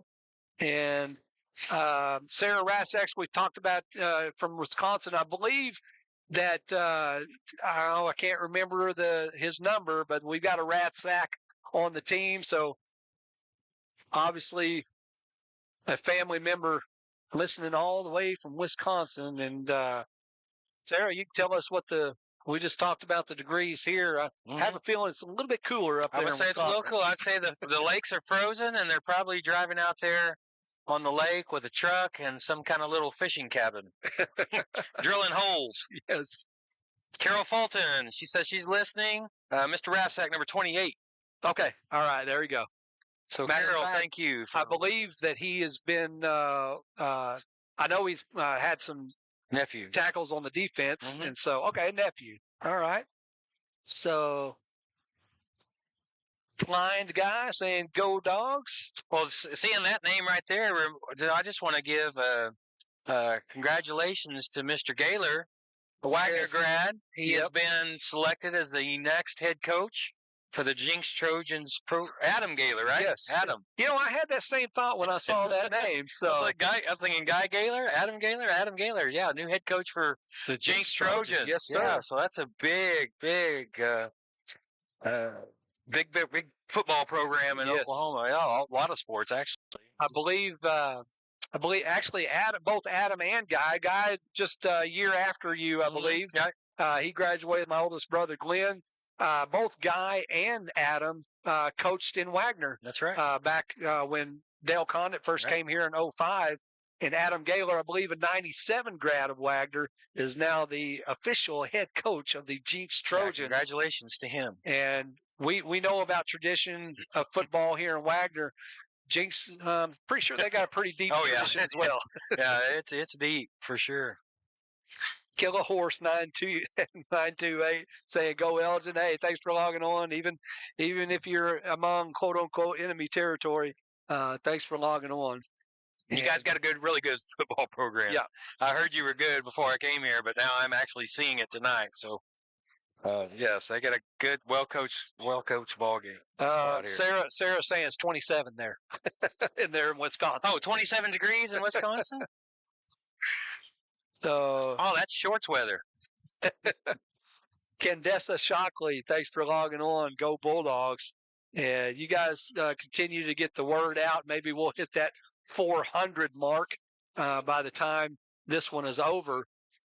And John, I don't think there's going to be any early leaving for this game. No, you stay here for this one. This is going to, just like I said, go down to the end. And that 1 point earlier could make a big difference. Elgin made it up. They got the 2-point conversion. So 14-10. That's pretty close football game there. John, and it looked when the Bulldogs, when the defense was starting to meet the running back at the line of scrimmage, looked like they were showing a lot of blitz. Whether they were or not, they were at least showing it. Right. And a lot of the down linemen were still standing. Right. And we saw that last year, actually 2 years ago, against Cushing. Right. We met Cushing earlier on in the year, and I believe they beat us 35-0, something like that, in Cushing, and threw the ball all over the place. And a huge adjustment, it seemed like, for the Bulldogs during that state championship game is most of the down linemen never got a three-point stance. Standing up. So, when you're standing up, it just gives you a little more ability to move laterally and just not let them get a good hat on you or good block on you. You can shift and move and twist and spin and attack gaps. So, it might be a good strategy for us. So we've been able to shut down their running game there towards the end of the second quarter. They weren't able to move the ball as much. Nathan Long, I see you, says go Bulldogs. Oh, Nathan. Nathan, about a 91 grad, if it's the Nathan I'm thinking of. So thanks for logging on, Nathan. Charlie Burns. Charlie, thanks for logging on. He is at Eternity Fraternity, which is just right down the road from the high school. Actually, a straight shot right into WL Odom Field. And probably some teenagers surrounding the TV there, listening to Bulldog football. And one name that you might not hear us talk about, and because I have a feeling he is here, and if you remember way back, mid-season, Coach DJ, listening out in the Tar Heel State, Pierce, DJ's Pierce's and Josiah Pierce's uncle, he made this kind of prediction a long time ago. He was like, I'm looking for Wagner and Elgin in the semifinals, and here we are. Right. And I think I saw him post on Facebook that he is here. Okay. And so probably not going to see him in our chat room tonight, but we appreciate everyone else that's logged on. Brian Olson, thanks for logging on. Says he likes the chances that best staff in the state making adjustments. And Brian, I will say this, and I've said this every year that we've been doing this. Dale Condit and his coaching staff may be the best in high school football, at least, of making adjustments. Right. Any time that they have been down, and it's not been very often, but for 20 years now, the adjustments, and usually at halftime, it is like night and day. Well, even adjusted there in the game, just able to kind of shut down the running game. I mean, 34 was putting the hurt on us. I don't know how many yards rushing he has, but yeah, he was able to find some holes and run hard and run strong. And we've got to get more bodies on him than just some arms. So we're hoping for those adjustments tonight. Miko Robbins. I know Miko from back in the Wagner days. Thanks for logging on, Miko. Leon Dotson saying go Dogs. And, Mr. Leon, we are actually staying pretty warm up here, I'm John. doing okay. It's an open air. Nose is a little cold. Right. About it. Everything else good. So Malachi, okay, so he's saying that it was 42-0. Oh, on that Clinton game? No, the Cushing game a couple of years ago. Other C team. I knew it was 35 or 42-0, and of course the Bulldogs able to make a huge revenge game in that state championship game on, of course, the leg of my future son-in-law. Matter of fact, Ethan Muhlenweg. How about that? As the time ticked away, kicked about a 32, 35-yarder to win the game. And there's not a whole lot of high school games that comes down to the last kick of the game. Yeah, not in high school. That's usually something you see in college and the NFL. Here's Brian Olson says we're a second-half team. Amanda Alton says, let's go, Dogs. Andrea Littlehead, thanks for logging on, Andrea. She was taught at the middle school for several years, on to the Haskell Haymakers, along with former middle school principal Darren Hummingbird. Darren and I were principals together at Wagner Middle School for 8 years, I believe. He moved on to Haskell. And Andrea, Kyle, and I shouldn't even have started. Isaac and it's not Livia. You'll correct me here. So, thank you, Andrea. I might as well go ahead and say it, John. He's a birthday boy. Everybody's going to see that in the chat room. It is my birthday today, and I appreciate that shout out. And try to keep it secret from school as well, but that didn't go so well. But it is, John, is number 49 for me. So 49. One shy of the half century. Well, you're 49 forever then. Forever. Once you get over that 5-0, it's a different ball game, Jeremy. Different ball game. Viola, that's what it was. I knew I was close, but Jody McMahon, let's go Bulldogs. Jody, just down the street from me and Wagner. Jody and Justin and their kids, Justin and Allie. Whoever says age is just a number, they haven't aged. Yeah, I'm gonna say, especially you're not my body. So yeah, Dog Pig. Thanks for that. And thank you, Jody. And Kerry Wakefield, thanks for logging on. Happy birthday as they rolling in. Thank you, guys.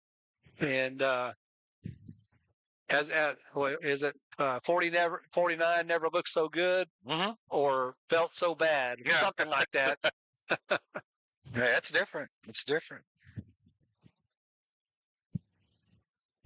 So we are going to stay with you throughout halftime as we're just under 9 minutes on the game clock, and they'll probably, and it seems like, John, that it's just become a customary thing to add 3 minutes on once the players actually walk out. Yeah, they give them a little extra bonus time, so it's 8 minutes to 30 seconds, but they may add a little more clock time.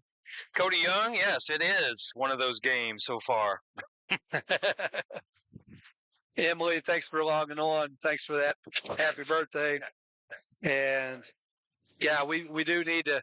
I tell you, this Elgin Owl running back number 34 has he's definitely been running hard and running through a lot of those arm tackles.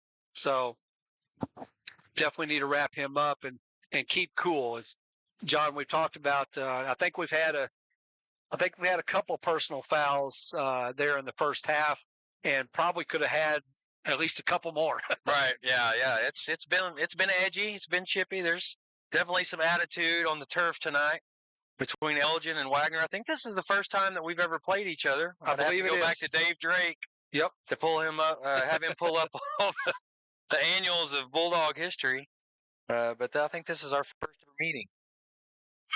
I believe that's correct, John. At all these years, and, I believe Elgin may have been in Class 5A in previous times, and now in 4A. So that might be one of the reasons why we are not familiar with each other. But I do want to mention to everybody again, John, that there's a lot of scammers out there. Right. Right. And the only place, okay, please listen to this, and this goes for next week as well, and be sure to spread this word.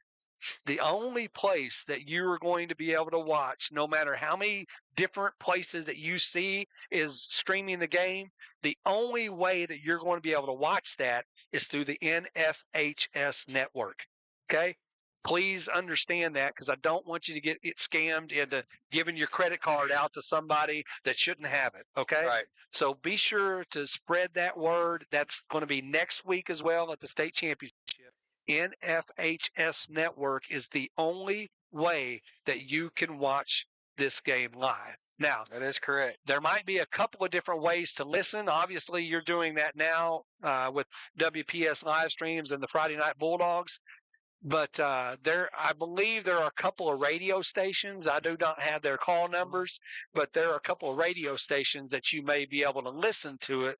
But again, for the love of your money, right, do not fall for those scams. Don't fall for it. They're out there. And John, I think part of the way that works is anytime somebody puts a link, there's whatever they call it, bots, whatever, that are able to pick that up, and they immediately comment on there, watch the game here, or watch it live. That's bad. That. So please spread that word around. Yeah, because once they got your credit card, they're going to Italy for 2 weeks and having a good time. Yeah, right.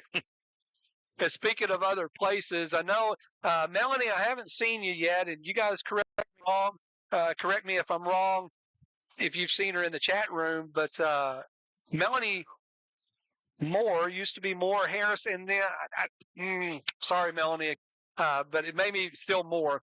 Anyway, she is a Wagoner grad, and she had commented on one of our Facebook posts earlier this week that she was going to be listening from Maine. How about that? From Maine.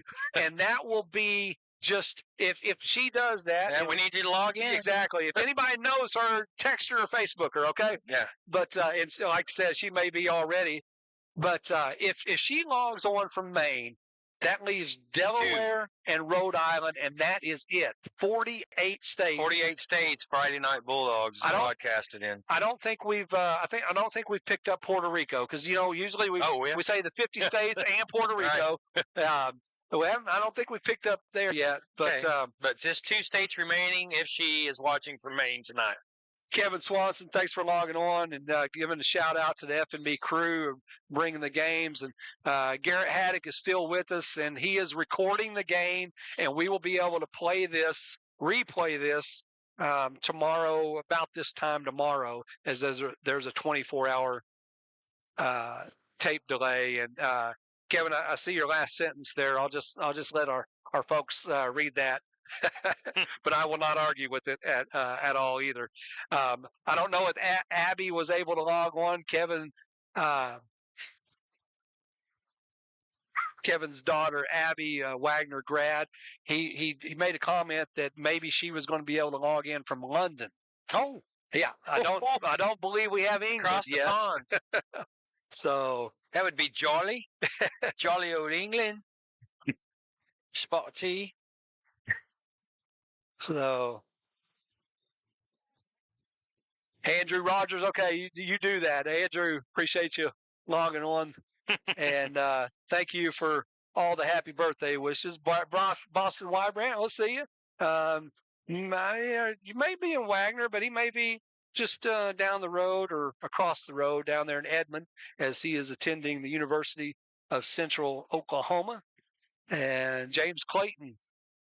There you go. 21 with 28 years of experience. Hey, that sounds good. That. 21 with 28 years experience. Kenny Milton, thanks for logging on. And all right, Chance and Ariana and Deborah. Gavin Miller, I believe, their family, Ariana, the older sister, but not by much. B. Norman, Brian Nolan. Thanks for logging on, and everyone else that's been with us. And you guys get the word out. We got a lot of football left. Yeah, it's going to be good, Bulldog fans. It is going to be good, and we will bring you every description that we can, John. And if I get a little excited, it's just the way I feel. So if the ball's on the ground, you're going to hear me scream ball. So just be ready. If you hear the ball's intercepted, you're going to hear something. So yeah, I just react and get excited because this is playoff football. I am Wagner alumni, and it's a great night to be here. Buster Bulldog down in the corner. Okay, it's like from the early '80s. His inception, he was Wagner Quarterback Club brings him to every game. Sorry, Debbie, I was on the wrong side of the family. Bo McFarland is her boy, and Ariana, the sister. Again, Gavin and Bo are first cousins, and both on the field, both on the defensive side and the offensive side. So, all right, Andrew, I see we are awaiting Melanie to get on, and we're going to mark off Maine off the and Garrett, I don't know if we're able to be able to edit our map right now, but we'll just make that comment that we can scratch Maine off the list as well. So, and the Bulldogs have come back out on the field, and here come the Owls. And that 3 minutes just now got put back on the clock. So you got 3 minutes now, 2 minutes and 55 seconds left to go get your favorite drink and your favorite snack and get back in the couch. I know John was talking about watching it from his warm couch tonight. Right. As 2.5 hours away, John, there's just a lot of people that couldn't make it. That really wanted to come. Right, I understand. They wanted to come here, and the Wagner faithful a lot of them were still able to show up tonight, but 2.5 hours, that's a long way for a lot of people driving. I remember when we were in the playoffs back in my day that we were going to have to play Guyman in one round, and then if they won and we won, we were going to have to go to Guyman, and I was just like, my gosh, that's going to be like 6 hours, 7 hours away to go play out in the Panhandle, but it didn't happen. Thank goodness. Either we lost or they lost. Right. I don't remember which one it was. So, John, we did end up going out to Woodward. Oh, Woodward. Yeah, And- that's and out western Oklahoma. Yeah, the 2012 state championship year, 2011, sorry. We went out just a weird way of how the brackets, we had the better record, but the Woodward Boomers, by the way, were the winners of their district, I believe. So we went out there in the second round. Oh, wow. And came out with a win. But that would have been a really long trip home to go home as losers. Yeah. So that bus ride when you've lost is sure a lot longer trip. Thanks for logging on, Libby. I was in Woodward. So yeah, Jody, you might be right. We got half of the Bulldog Nation here in Ada. We got half of the Bulldog Nation across the nation, and trying to will the Bulldogs into victory. And John, you mentioned a little bit about getting excited, and usually, John, I pride myself on us being maybe not totally unbiased, but pretty. Well, I think we do a pretty good job of calling the game evenly both ways. Right. Maybe not so much today. I'm a little more amped up tonight. I want that gold ball. So if you've heard, there's two things I've heard in all my life, that there's strength in numbers. Yep. And enthusiasm is contagious. So those are two things I really believe in. That we Bulldogs, we need you. We need every one of you tonight. Good vibes, cheering us on, watching us, supporting us, win or lose. We're Bulldogs for life. And then enthusiasm. Ball games can swing on a dime just by one play. We started the game off with an interception. Gavin Miller on Elgin's first drive set the tone for the game, went up 3-0. Elgin was able to strike back and answer on a touchdown and brought it to 6-3. And then they scored again after the interception. After they intercepted, went for 2. They were able to convert on that, so that gave them 14 points. We were 3. And then we had Mr. Coleman catch a fade route in the corner of the end zone and to bring us to 10. So it is 14-10 Elgin. The Bulldogs will get the ball here in the second half. We will be receiving on the north end. Elgin will be kicking off from the south end. So, Bulldog fans, strap in. Yes, it's going to be a good one. Stick with us. We need you. All right, Andrew, thanks for commenting. So, Melanie was able to get on. She's listening right now and can hear everything. And, Melanie, I won't give your graduation date away. Let's just say she's younger than I am, for sure. But a Wagner grad and all the way up in the beautiful country of Maine. Yeah, beautiful. And never been there, but I've seen a lot of pictures. And I've heard people talking about it. So I've heard it's good. Hope this finds Melanie, you and your family doing well, and the rest of the Bulldog Nation. Poppy, good night. Thanks for the shout out. And here we go with second half action. This is the kickoff to begin the second half, and the Bulldogs will receive. Kick is a little bit shorter, fielded at the 15. This is DJ Pierce. Pierce trying to bust it to the outside, gets across the 30 to the 32-yard line. And John, unfortunately, we haven't been able to call DJ Pierce's name the last few games on a kickoff return. Yeah, they haven't kicked it to him. He's pretty dangerous. I say unfortunately. Well, that probably means that we haven't been getting much kickoff returns. Right, that's right. Yeah, the opposing team hasn't kicked it off much. So we've got 23 minutes and 54 seconds to decide who is advancing to the state championship game in Edmond. Here we go. Ball at the 32-yard line for Charbonneau and company on a 1st and 10. And this first play of the second half. Charbonneau with a quick hit over to Matson Swanson. Swanson to the 40, a tackle there.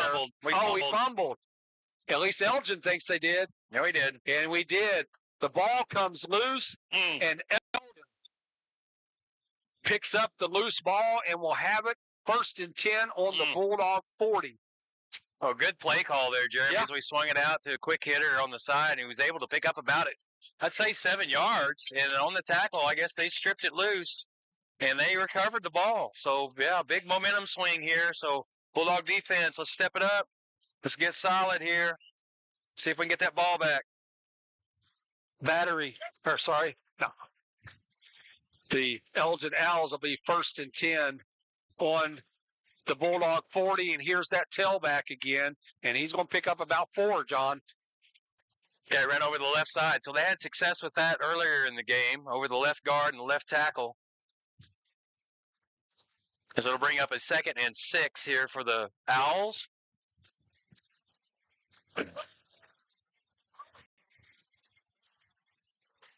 So I've got 1 receiver at the top of your screen, 2 down to the bottom. So they go hard count, trying to draw the Bulldogs off sides. Play clock is not quite right. I thought it was a 25-second play clock. On a 2nd and 7, man in motion, and tailback gets it a call again. He's into the Bulldog secretary to the 30-yard line. Another first down. No, he's short. Yard short. Unfortunately, we start getting that. Unfortunately, we have that 34.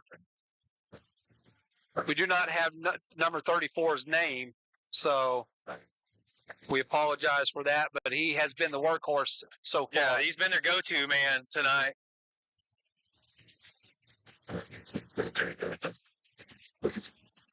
Third and 1 for the Elgin Owls. Get him back to the outside, and he will get first down yardage.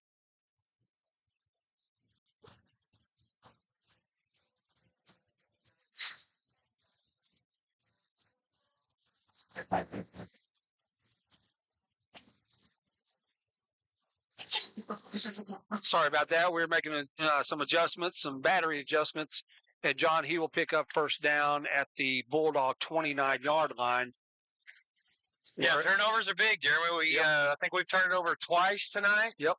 1 interception, 1 fumble there, recovered by Elgin to open the second half. Here's that tailback again. Number 0. Yeah. Different tailback. Number 0, who had the previous first down run, makes good yardage this time. I will call it 6 on the play. A pickup to the Bulldog 24 as the clock rolls at 9:36 and counting in this third quarter. 2nd and 4 for the Owls. Number 0, the new tailback so far for the Owls on this drive. So Bulldogs going the 5-2 defense. They've got pressure, but number 0 gets the call. Good job. Only got about a half yard, Jeremy. Boy, he was on his feet for a really long time. He ran 25 yards for maybe a foot. We're seeing that power pull from those Elgin linemen, and number 0 was being pretty patient, trying to set those blocks up, and the Bulldog defense comes in to make the stop. All right, we got a big play here, defense. We need you to rise up, Bulldog Nation. Need to stop here. I don't know what kind of leg their field goal kicker has, but it's like they've got 34 back in the backfield. Yeah, he's back. 3rd and 4. He gets going to pass it. That's a halfback pass, and he makes the catch. Oh, he got it. Touchdown, Owls. Oh, we bid on it. And, John, I really want to wait till tomorrow to actually watch this, but I could have, and maybe I'm sounding like a homer, but it sure did look like movement before the snap from the tailback, even. But anyway, no matter that, that's a halfback pass for a touchdown for the Owls, 23-yard touchdown catch, and here is the extra point after from the Owls. That kick is up, and it is good. With 8:36 left in the third quarter, the Elgin Owls 21, the Wagoner Bulldogs 10. So, as always, Jeremy, turnovers play a big part in the game, and Elgin was able to capitalize on that turnover that we had on the reception. We fumbled it on the far side of the field, the Elgin side. They were able to recover and drove the ball down, 42 yards to capitalize on the halfback pass. That was number 34. He pitched it off to him, and he was able to set up and throw a pass to I think it was the tight end. I don't know if it was 88. I want to say it was 88. Yeah. And he was able to secure that ball in for the touchdown. So that puts Elgin up 21-10 with 8:36 left in the third quarter. And John, I wouldn't say necessarily that the Bulldogs secondary bit on that, as the receiver was somewhat covered, Right. but it looks like he's 6'3" and better. Yeah. He just got behind us just by a step, and that's all he needed at that height. So here we go, Bulldogs. We're going to receive the kick again. Hopefully we can spring one loose. This time it's a short kick, and number 25, big heads-up play by Boobie Miles. Smart. Javon Smith as the, just a little bit further than the onside kick there, and almost dropped it in the hole. Yeah, it's pretty hard to kick a football up in the air and kick it short. I mean, just drop it, 15 yards or so. So the Bulldogs will have the ball 1st and 10 on their own 36. All right, let's be patient, Bulldogs. We got the talent to move it down the field, so we don't need a big strike quickly. Got plenty of time. Trenton Edward in motion. He gets the call on the jet sweep, and the Owls are right there to stop make the block. Got to make the block. So 3 Bulldogs just standing there watching the play. That's not going to work. A pickup of 1 on the play to the 37-yard line. 8:16 and counting. Angel Kid K, thanks for logging on. Brian Peck. No catch. Looking for Swanson on the sidelines, ruled incomplete. Pressure put on by the Elgin Owls. Yeah, they were coming after him that time. They had full all-out rush there on Mr. Charbonneau. So it brings up 3rd and 9 here for the Bulldogs. So the Bulldogs must convert here to keep the drive alive. Charbonneau looking to throw. Flush to his right. Now throws the ball in desperation out of bounds. And the Elgin Owl defense putting the pressure on that whole series of downs. Right. That was just not a good possession there for Wagoner. So we will be bringing out the punt team, lining up in punt formation. And Derek Kirker, thanks for logging on. Chad Porum America, appreciate you logging on, Chad. And trying to whip these Bulldogs in shape as they will punt it away on a 4th and 9. Ball along stands at his 23, and end-over-end kick, and takes a really good bounce for the Bulldogs, and it will be down at the 22-yard line. And John, we mentioned he made the catch, but it was out of bounds. We haven't called Swanson's name a lot tonight. Nope. And usually we're calling him at least 1 or 2 times on a very deep pass. Right. We got to get him involved. Trenton Edward has not been involved as much as. Yeah, he hasn't had much success in the running game tonight. The Bulldogs really attribute to the Elgin defense, because the Bulldogs have not had long sustained drives. Yeah, we've got plenty of talent, plenty of different skill players across the way. Here's a wide receiver screen for the Owls across the 25 to about the 27-yard line. Good pickup, 1st down yardage for the Elgin Owls. They're going to mark it at the 27-yard line, so pick up a 5 for them. As the clock is at 7:20, we'll try to. I know everyone getting nervous as far as the score is concerned, so we'll try to keep you informed on the game clock. Here's a 2nd and 5 and here is number 34, Myers. Thanks for that, Kevin, giving us the last name for that tailback, the workhorse tonight for the Elgin Owls. Myers, number 34, and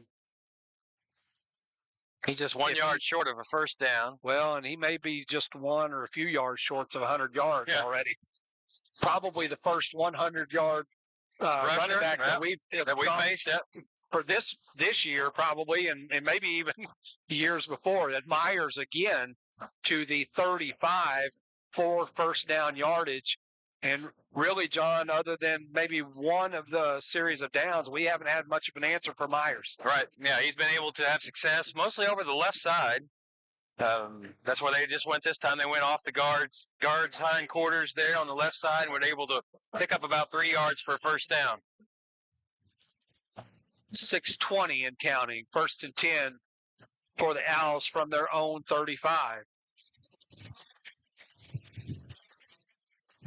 So the Bulldogs with 6 on the line. They try to string it out to the sidelines. Number 0 checking in for the Elgin Owls, and he will pick up another first down. Got about 11 there, Jeremy, on the right side. Just a sweep over the right side, and the Elgin Owls right now are moving at will. Myers actually responsible for all 3 touchdowns. Right. Ran for 2 and threw for 1. 3 for 1, that's correct, Jeremy. So the ball will be at the 46-yard line. The Owls slowing the pace down. Play clock. Yeah, they really want to run the clock. That's right. They want to milk all of it they can with the lead. 11-point lead here late in the third quarter. Quarterback wants to throw. He's wide open. He is wide open, and he is running at the 30, the 20, the 10, and inside the 10 to the 6-yard line. Blown coverage for sure. Yeah, we had no black shirt within 15 to 20 yards of the tight end there, and he rumbled down for, it looks, 45 yards. Down to the Bulldog 8. And that's another tight end, not the one that has been making the plays. This one quite a bit shorter and quite a bit thicker. Yeah, they've gone double tight pretty much all night. So they're going unbalanced here on the left side. Boom! Oh, there we go. Goodness. That's what we need. Myers. Kale Charbonneau. Met him in the backfield. Mr. Myers, meet Mr. Charbonneau for about a 5-yard loss. Yeah, I heard that pop up here. I mean, that was just hat on hat, wrapped up, and just took him down. So great job, Kale Charbonneau. We needed that. Let's get some more of that here. The ball is at the 13-yard line. It's 2nd and goal now for the Owls. 4:40 with the clock, the game clock down to 10 seconds. Now the Elgin Owls up to the line of scrimmage. Play clock at 5. Man in motion, and quarterback rolls to his right, throws to the man in motion. He gets. Hold on to him. Oh, that's a nice open field tackle by that's McFarland, I believe. You know, I brought my glasses, John, and I left them in the car. Yeah, that's Bo, number 9. So Okay. he was able to hold on to him. So it brings up a big 3rd and goal here for the defense. The ball is spotted on the Wagoner Bulldog 9-yard line. So Bulldog Nation here on this side, the home side, we need you here. We need you at home. We need to stop. 10 seconds left on the play clock. They're going to run it down to. It's going to be close. Delay a game sure would be good. 5. Same play, Jeremy. Looking to the backside, throws it into the end zone. Yes, For the score. Touchdown, Owls. And it's the same tight end, number 88, for his 2nd touchdown catch of the game. It looked at the Bulldog coverage was there, and I think they just lost sight of the ball. Yeah, they had 2 guys, one in front, one behind, and the ball was just actually placed right in between them. Perfectly thrown ball there for the touchdown for Elgin. Extra point coming. Kick is up. And it is no good. Okay. So the score remains the Elgin Owls 27, the Wagoner Bulldogs 10. 3:35 left in this third quarter. John, there's still a lot of football to play. We know that the Wagoner Bulldogs can strike very quickly. So they just need to calm down here and play their game, not force anything. And when the big plays come, they'll come. Yeah, they'll come. We got the talent, both sides of the ball. There's basically 15 and a half minutes left in the ball game. So, like you said, Jeremy, plenty of time. Just got to be patient, play our game.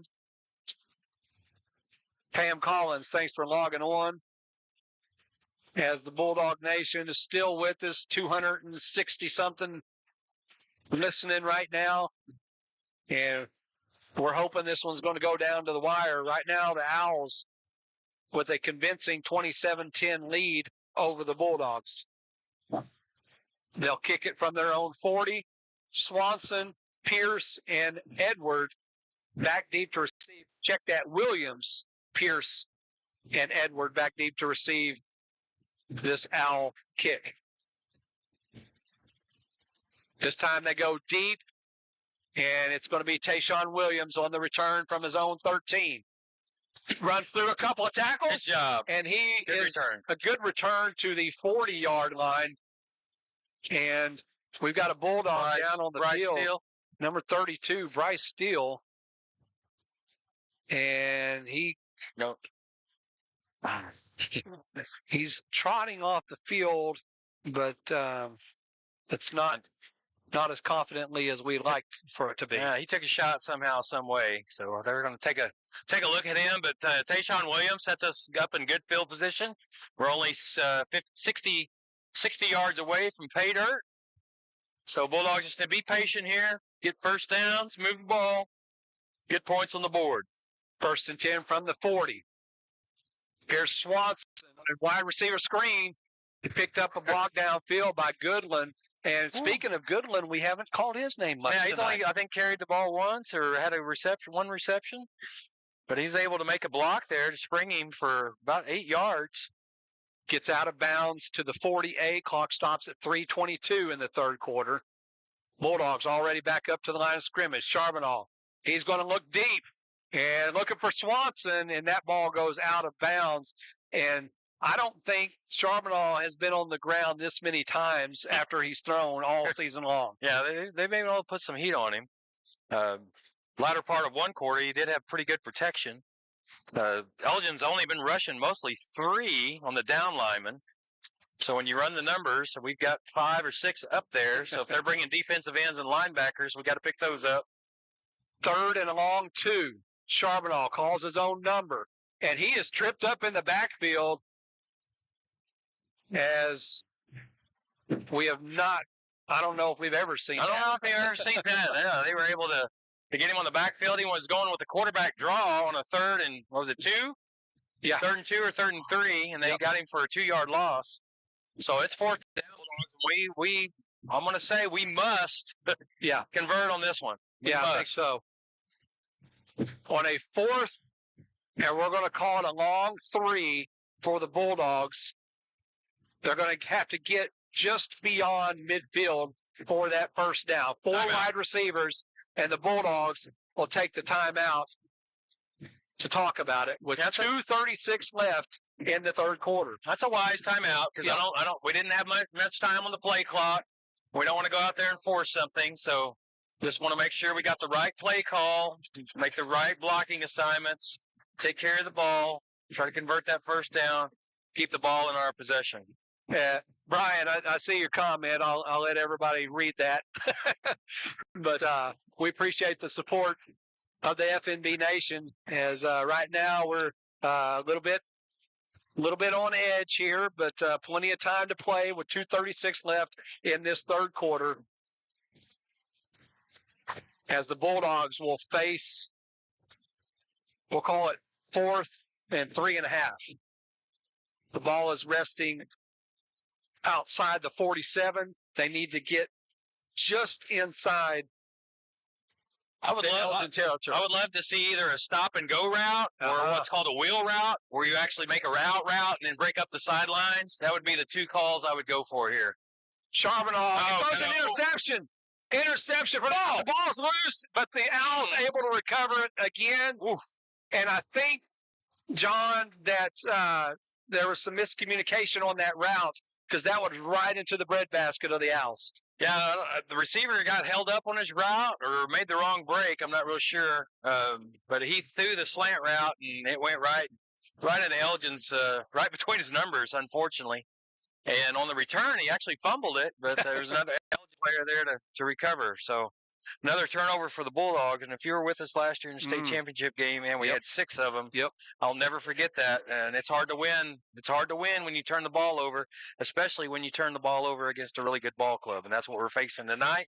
But as always, when we turn it over, let's try to get it back. Get the ball back. Elgin Owls with a 1st and 10 from the Bulldog 44.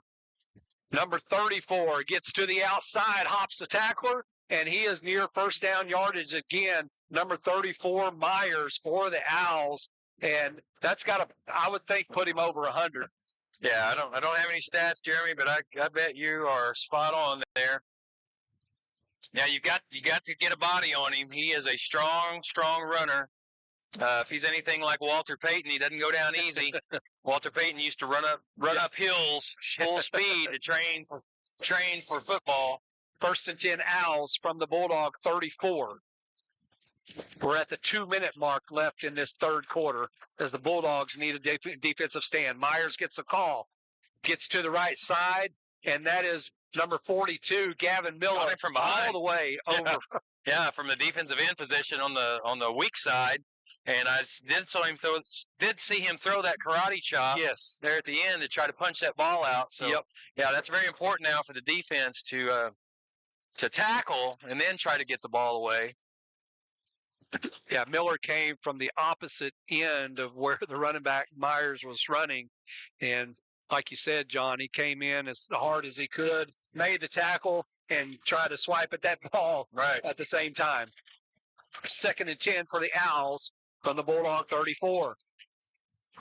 Quarterback wants to throw, and that pass is incomplete.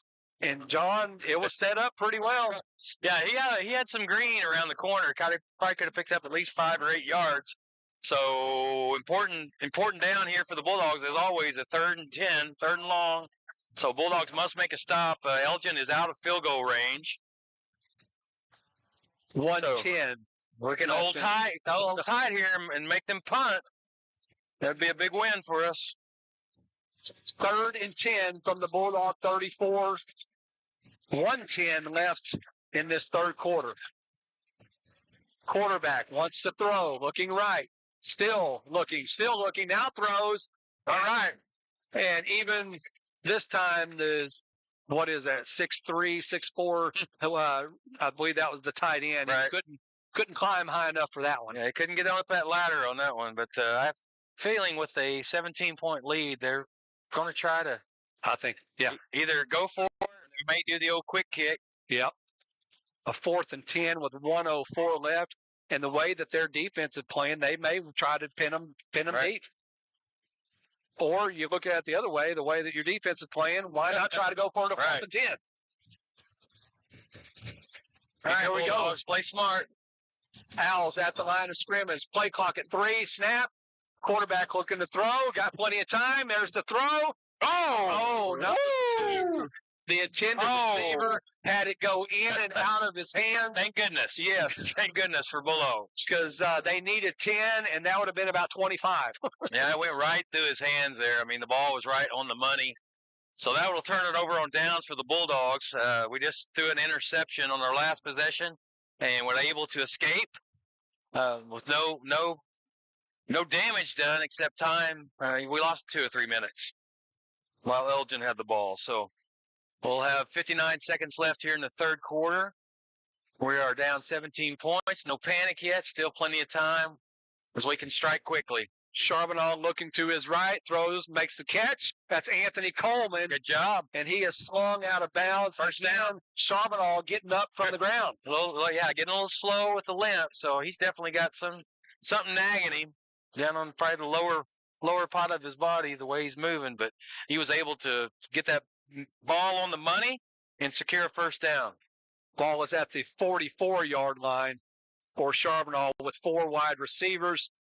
Trenton Edward in the backfield with him. Charbonneau looks right, wheels it over to Trenton Edward. Hold on to it. Makes 1 tackle or miss, but John, I would have liked to have seen him get out of bounds on that one. Right. Yeah, save some clock time. As the clock continues to roll now with 25 seconds left in this third quarter. After a 2-yard gain to the 46, it'll be 2nd and 8. Bulldogs at the line of scrimmage. There's the snap. Charbonneau wants to throw to the left. He's wide open. That's Swanson. Oh! Swanson gets out of bounds. Could have got 3 or 4 more. Gets out of bounds to the Owl 43-yard line, and 5 seconds left. So one more play left in this third quarter. Yeah, we're okay. We're moving the ball here, moving the chains. Nice heads-up play by Swanson, making the catch, stepping out of bounds, saving one last play in this third quarter with 5 seconds left. Ball at the Elgin 43. Charbonneau with 3 wide receivers. Charbonneau looking right, still looking right, going long for Anthony Coleman. Too long. And this time he overshoots him. And Third quarter expires. That is the end of the third quarter as we step into the fourth. Elgin 27, Wagoner 10. And tell everybody you know that this is far from over as the Bulldogs, if they can cash in here, can make it a 2-score ball game.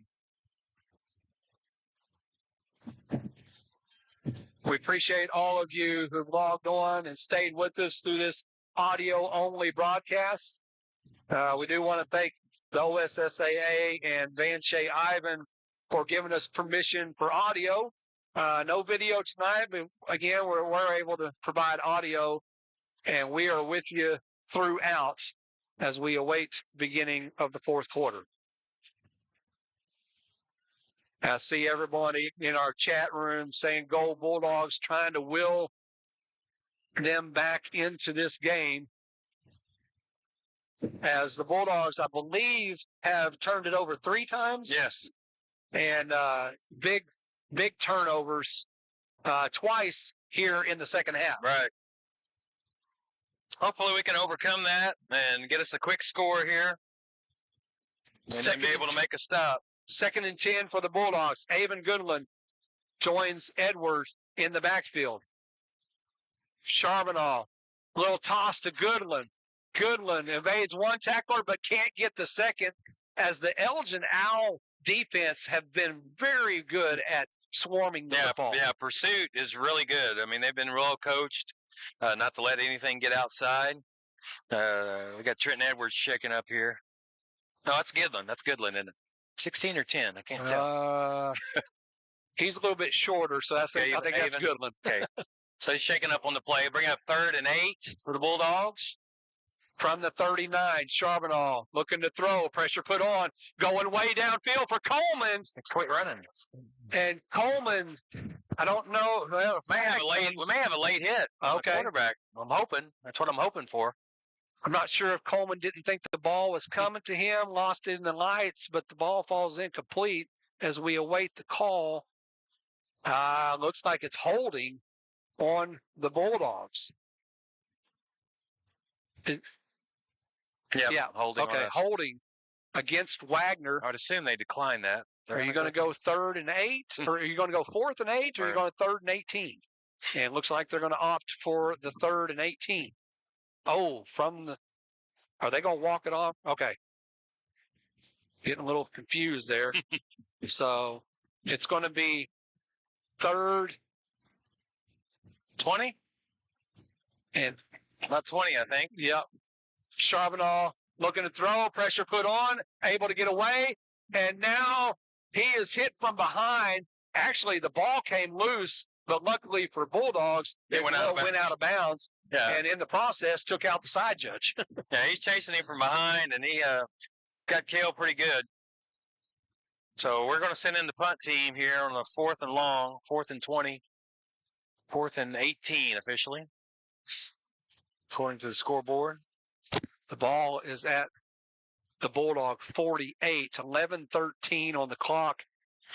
And I think you got to punt it away here. Yeah, you're going to just have to play field position. Hope you get a stop on defense. Hope the punt returner drops the ball. Ball along. We'll punt it away. Good punt. And it's going to bounce, takes a sideward bounce, and it'll be downed by McHenry at the 15-yard line. 11:05 left. And right now, John, I'm looking at this Bulldogs sideline. I think they're stunned. There's just not a whole lot of action down there. Yeah, you got to dig deep here, Bulldogs. Game's not over. I see a lot of hands on hips. A little dejected to be in this position, but there's a lot of ball game left. The thing is, you don't ever want to quit. Don't ever want to quit, no matter what. Keep fighting until the end. Never know. Sports is a funny thing. Yep. Anything can happen. I've seen people come down from 21 points down in the fourth quarter, come back and win the ball game or take it to overtime. So Yep. Here's a quick hit. He's So open. the Owls, and he is wide open down the sidelines, and first down yardage for the Owls. And one of the referees said to keep the clock running, and it is as the player goes out of bounds. And maybe I need to brush up on my officiating here. Well, it should stop for a first down. Well, it didn't. So I thought the receiver got tackled out of bounds, but maybe he was in bounds and rolled out, and so kept the clock running. 10:26 as the Owls have a 1st and 10 from their own 28-yard line. Myers on the carry. 5-6-yard chunks again for Myers and the Owls. And we've heard all week long, actually for 2 weeks now, as we had that bye week, of this Elgin Owl size of their offensive line, and also, by the looks of it from up here, the size of Myers, and it's beginning to show. Yeah, he's a good size running back. I'm saying he's at least 6'2", probably 215, 225, somewhere in there. Maybe he's 215. But it'll bring up second long 4, 5 yards for Bulldog defense. From the 34. Myers, the call, this time coming right. Gets to the outside. There's a stiff arm, and he slides down before. It's a pretty smart play by Myers, keeping in bounds. And really, John, the Bulldogs have not had an answer for Myers all night long. Yeah, he's an impressive running back, and he's done well. He's probably well over the 100-yard mark. So picks up a first down, and more importantly for Elgin, keeps the clock running with 9:11 left to go in the game. So just keep fighting, Bulldogs. Never know. 1st and 10 from the 47. Myers gets the call, breaks the tackle in the backfield, and now is stacked up at after about a 1-yard gain. Coleman and maybe Harris also on the stop, and the Bulldogs have to. They can't. I don't think it's early enough. I don't think it's too early to say they've got to come up with a stop here. Right. You can't allow another first down. Yeah, this is a must stop possession here for the Bulldogs. Either to have some kind of crazy play where they turn the ball over. You're supposed to reset the play clock. That's bull. Butter. Bull butter. Okay, at least stop the game clock. Okay, so the game clock is stopped at 8:16 as we're trying to sort out something here. I don't know what's going on. Elgin Owl sidelines wants the clock to roll. Bulldog sidelines asking for the clock to stop. So here we go on a 2nd and 9 for the Owls.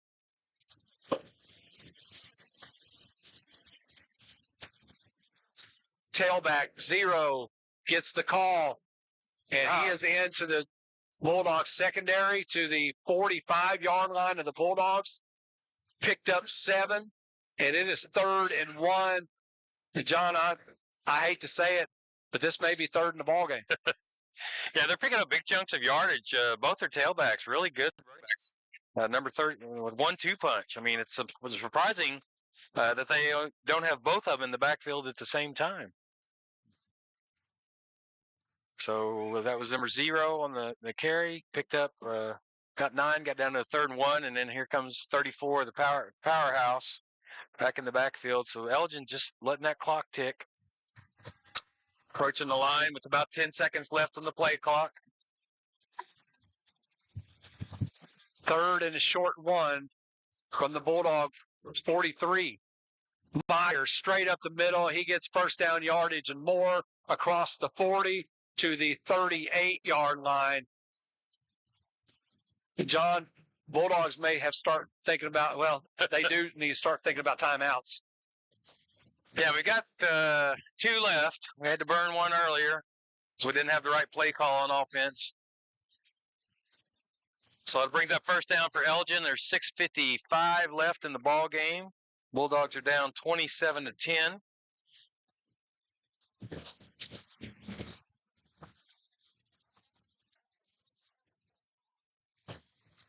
First and 10 for the Owls.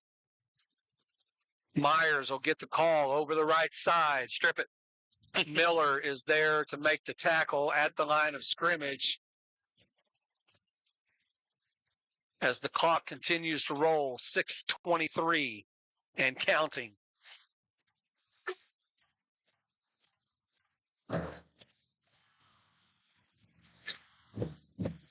Ball is at the 36-yard line.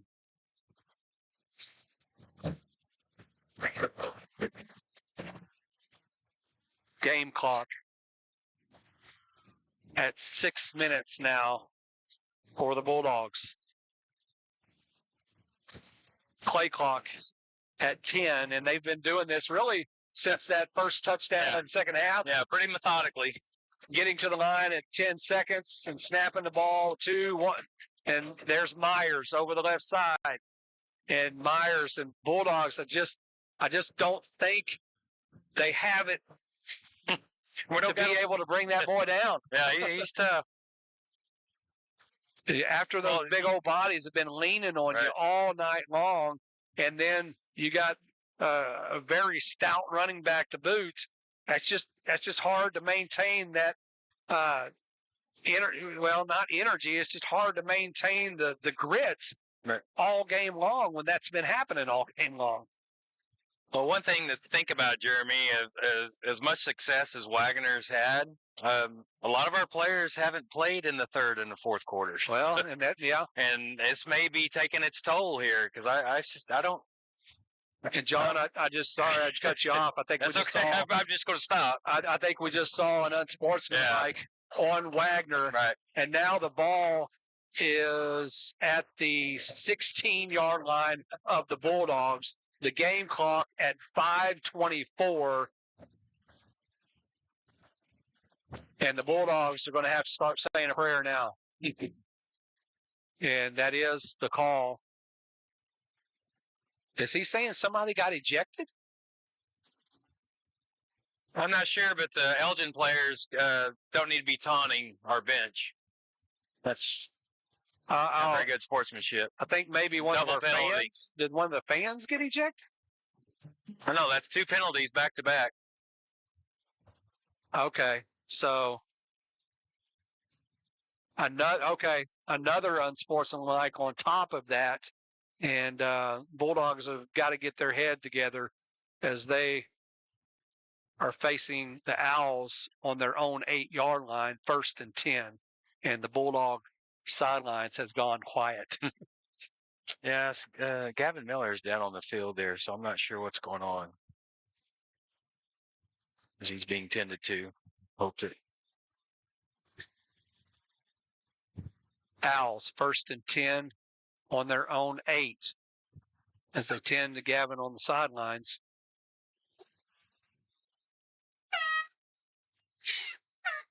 Myers over the right side, and he will walk in for the score. Touchdown, Owls. 34 Myers has been responsible, I believe, for 4 of the 5 touchdowns. Yeah, 4 of the 5. That's correct. Ran 3 in and 3 for 1, and threw for 1. So, Kevin, appreciate you giving us his name, as we've been calling 34 all night long, and now have a name to that number. And he has been impressive behind that offensive line. John, it's been a long time since we've seen the Bulldogs dominated like this. Right. That's right. I mean, they've put up 33 points on us tonight, and we're on the shorter side of the stick. That extra point goes wide, so the score remains Elgin Owls 33, the Wagoner Bulldogs 10.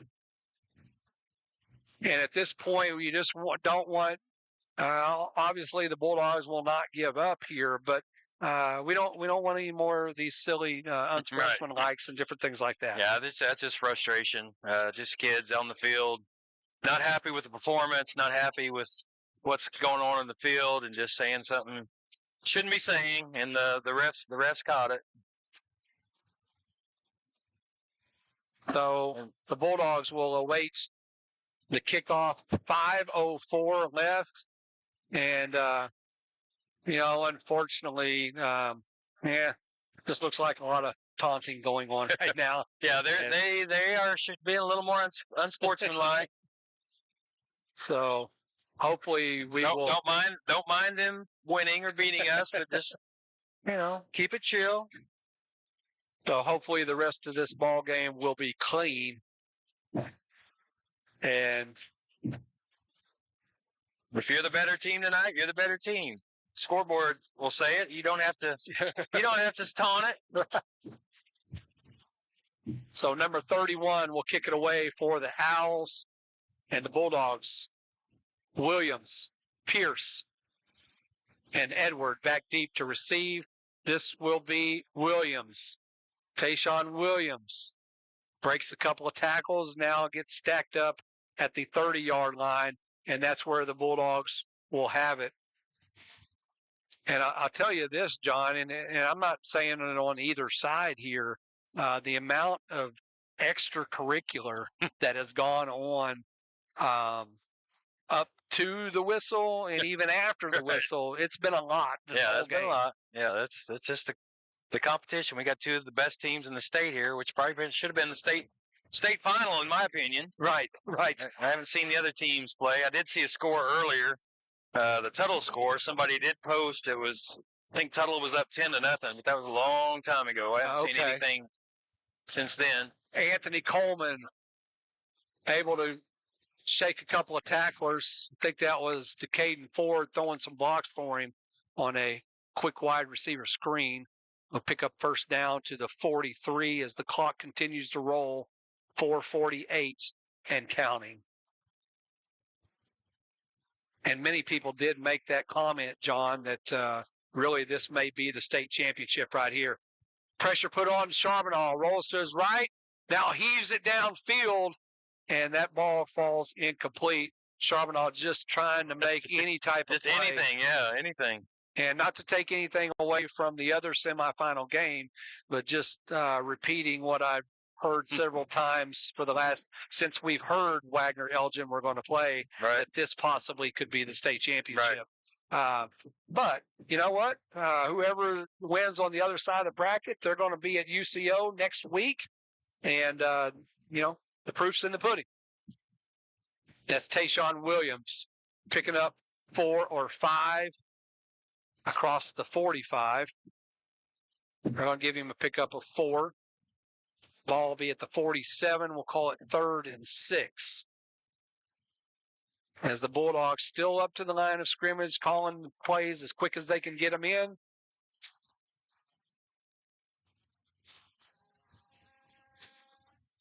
And Charbonneau will be from the shotgun.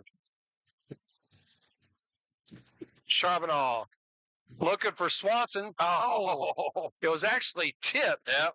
They still had a chance at it. And just went right through his hands. What is going on down there? We definitely got some extra jawing going on. And for once, I hope Garrett did not get that on film, as there was an owl on the Bulldog sideline, and one of the Bulldogs took exception to what was said. Mm-hmm. And so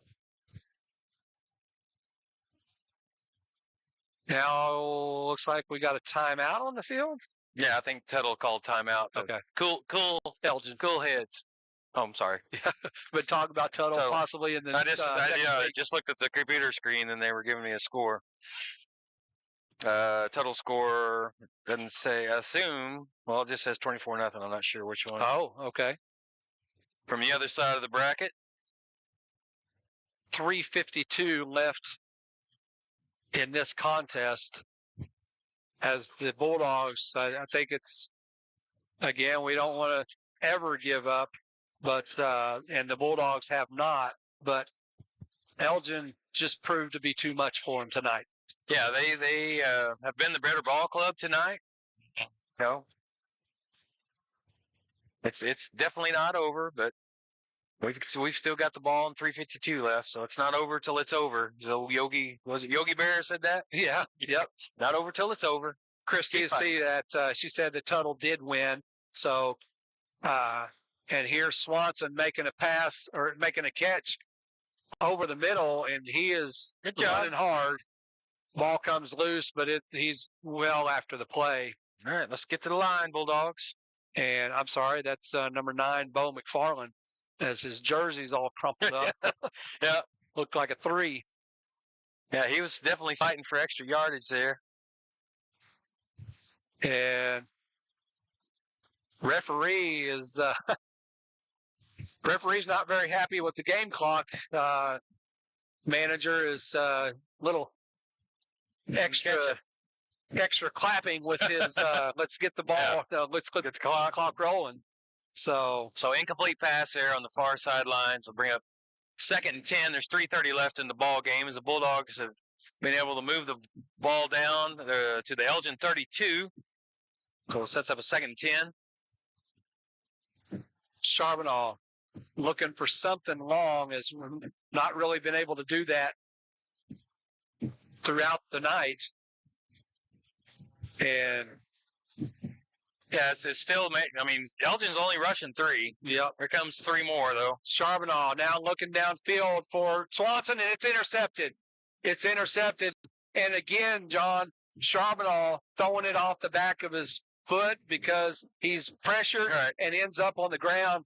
I don't know if I've seen him on the ground more than what I have tonight. Yeah. And he's only run the ball half a dozen times. Yeah, he hasn't. Normally, in games past, he has run the ball up the middle and made productive yardage. But unfortunately, that's our 4th turnover of the night. Yep. As we're trying to force the ball down the field and make something happen. So Elgin will take over on their own 15 with 3:21 left. Congratulations to Tuttle, and can't really remember what their mascot is, but Tuttle will be moving on. That is a final They may be the score. Tigers. Okay. Yeah, I think you're right. They will move on to the state championship game for 4A next week, and that's Myers getting tackled in the backfield, maybe for the 2nd time tonight. Yeah, we caught him on maybe a 1 or 2 yard loss earlier, but we took him for he gave us 5 yard loss. So. And we have not seen that often at all. So Tuttle will advance to the state championship game in 4A, along with the Elgin Owls, as the game clock is at 2:50 and counting. They will play at the University of Central Oklahoma in Edmond on Saturday, as Elgin now looks at a 2nd and 14. Here's the other tailback, number 0, down the sidelines, and Coleman perhaps with another touchdown saving tackle. Yeah, he was breaking free. As number 0 for Elgin is a little bit more of the lightning, as Myers has been the thunder. Right, that's correct. Yeah, you've got the size and you got the speed. Not sure what's going in the press box, but I know the head referee has been very frustrated these last 4 or 5 minutes. Yeah. And as the clock rolls at 2:15, and Elgin is at a 1st and 10 on their own 32.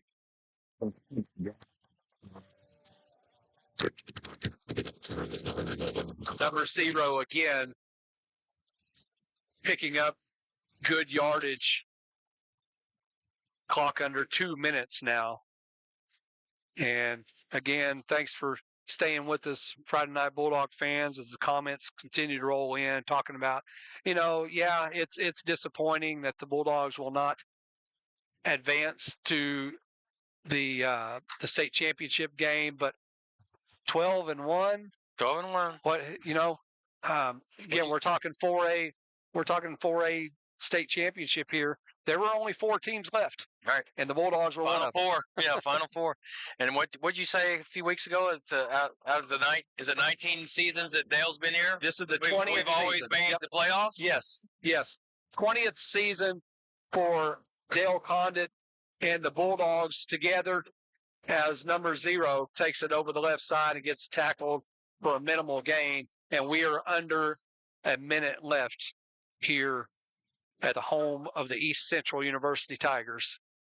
And yeah, for 20 seasons now that the Bulldogs and Coach Dale Condit have been together, they have never not advanced any less than the quarterfinals.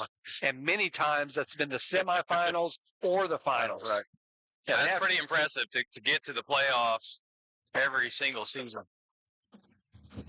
So Tuttle now comfortably, and I say now, actually the last few minutes have been able to exhale, right, and be confident that they will move on, and that will do it. The last snap of the game, the Elgin Owls over the Wagoner Bulldogs, 33-10. Right there is the final whistle as the teams line up at midfield, and hopefully this exchange will be nice enough. How about that? Yeah, two really well-coached football teams. Unfortunately for the Bulldogs, they end up on the wrong side of the stick tonight.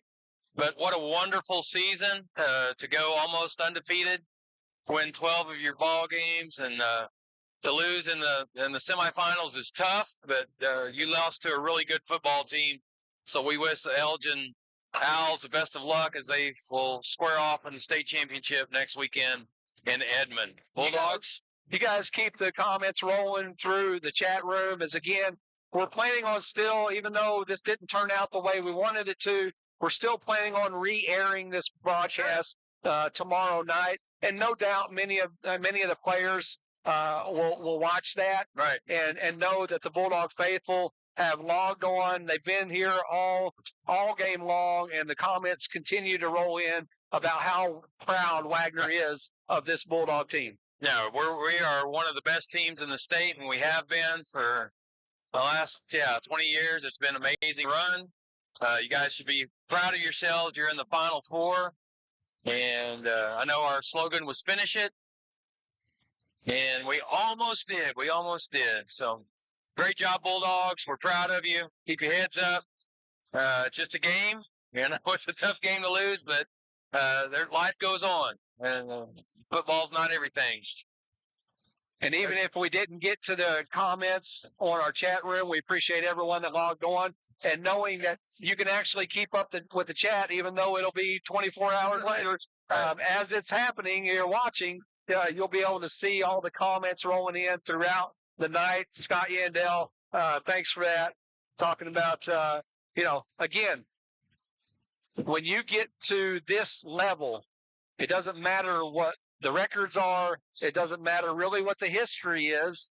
We talk about those things, but when it comes down to it, it's the teams that show up on the field of play, and whatever team has the better game plan executes their game plan better. And John, we can't overstate the turnovers. We talked about it last year at the state championship game. We had 6. We ended up having 4 tonight. Right. When you get to this level, it is very difficult to overcome that. It's almost impossible to overcome the turnovers. I think we got 1 turnover off them, I think. Mm-hmm. So, Tuttle's +3, we're -3 in that category, and it is tough to overcome. But well done, Bulldogs. Good job, Coach Condit and his staff. You guys had an amazing run. We're proud of you. We look forward to the things that you guys do as young men in your futures. Some of you will be back next year. Some of you move on. Yep. But we're always proud of you and the spirit and the pride that you show in being a Wagoner Bulldog. So thank you very much. John, you mentioned them moving on. We know at least 2 of those Bulldogs are moving on. Right. Alex Shield and I to the University of Oklahoma. Anthony Coleman to Grambling State. Congratulations to those 2 young men, and we wish them well. And all of the seniors that'll go on and whatever they choose to do. Again, we thank all of the Bulldog Nation for logging on and staying with us. We got over the 300. Yeah, we're over 300 mark. The 300 mark with just audio only. And again, we want to remind you about this time tomorrow, you'll be able to put video to all of this audio. That's right. And then watch the things that we kind of hopefully did a good job of walking you through and keeping you updated with all of the action. So we won't keep you any longer. Again, thank you, Bulldog Nation, as we end this football season. 48 states out of the 50. Melanie, thanks for logging on and getting Maine off the map. And who knows, John, last year we started calling some basketball games. That's right. Maybe playoffs. Maybe we might get those last two, the Rhode Island and Delaware. That'd be awesome. Maybe we might get those last two before the end of the school year. So that's going to do it for us here in Ada, Oklahoma, the home of the East Central University Tigers. For Garrett Haddock and John Page, I'm Jeremy Holmes saying good night and God bless America.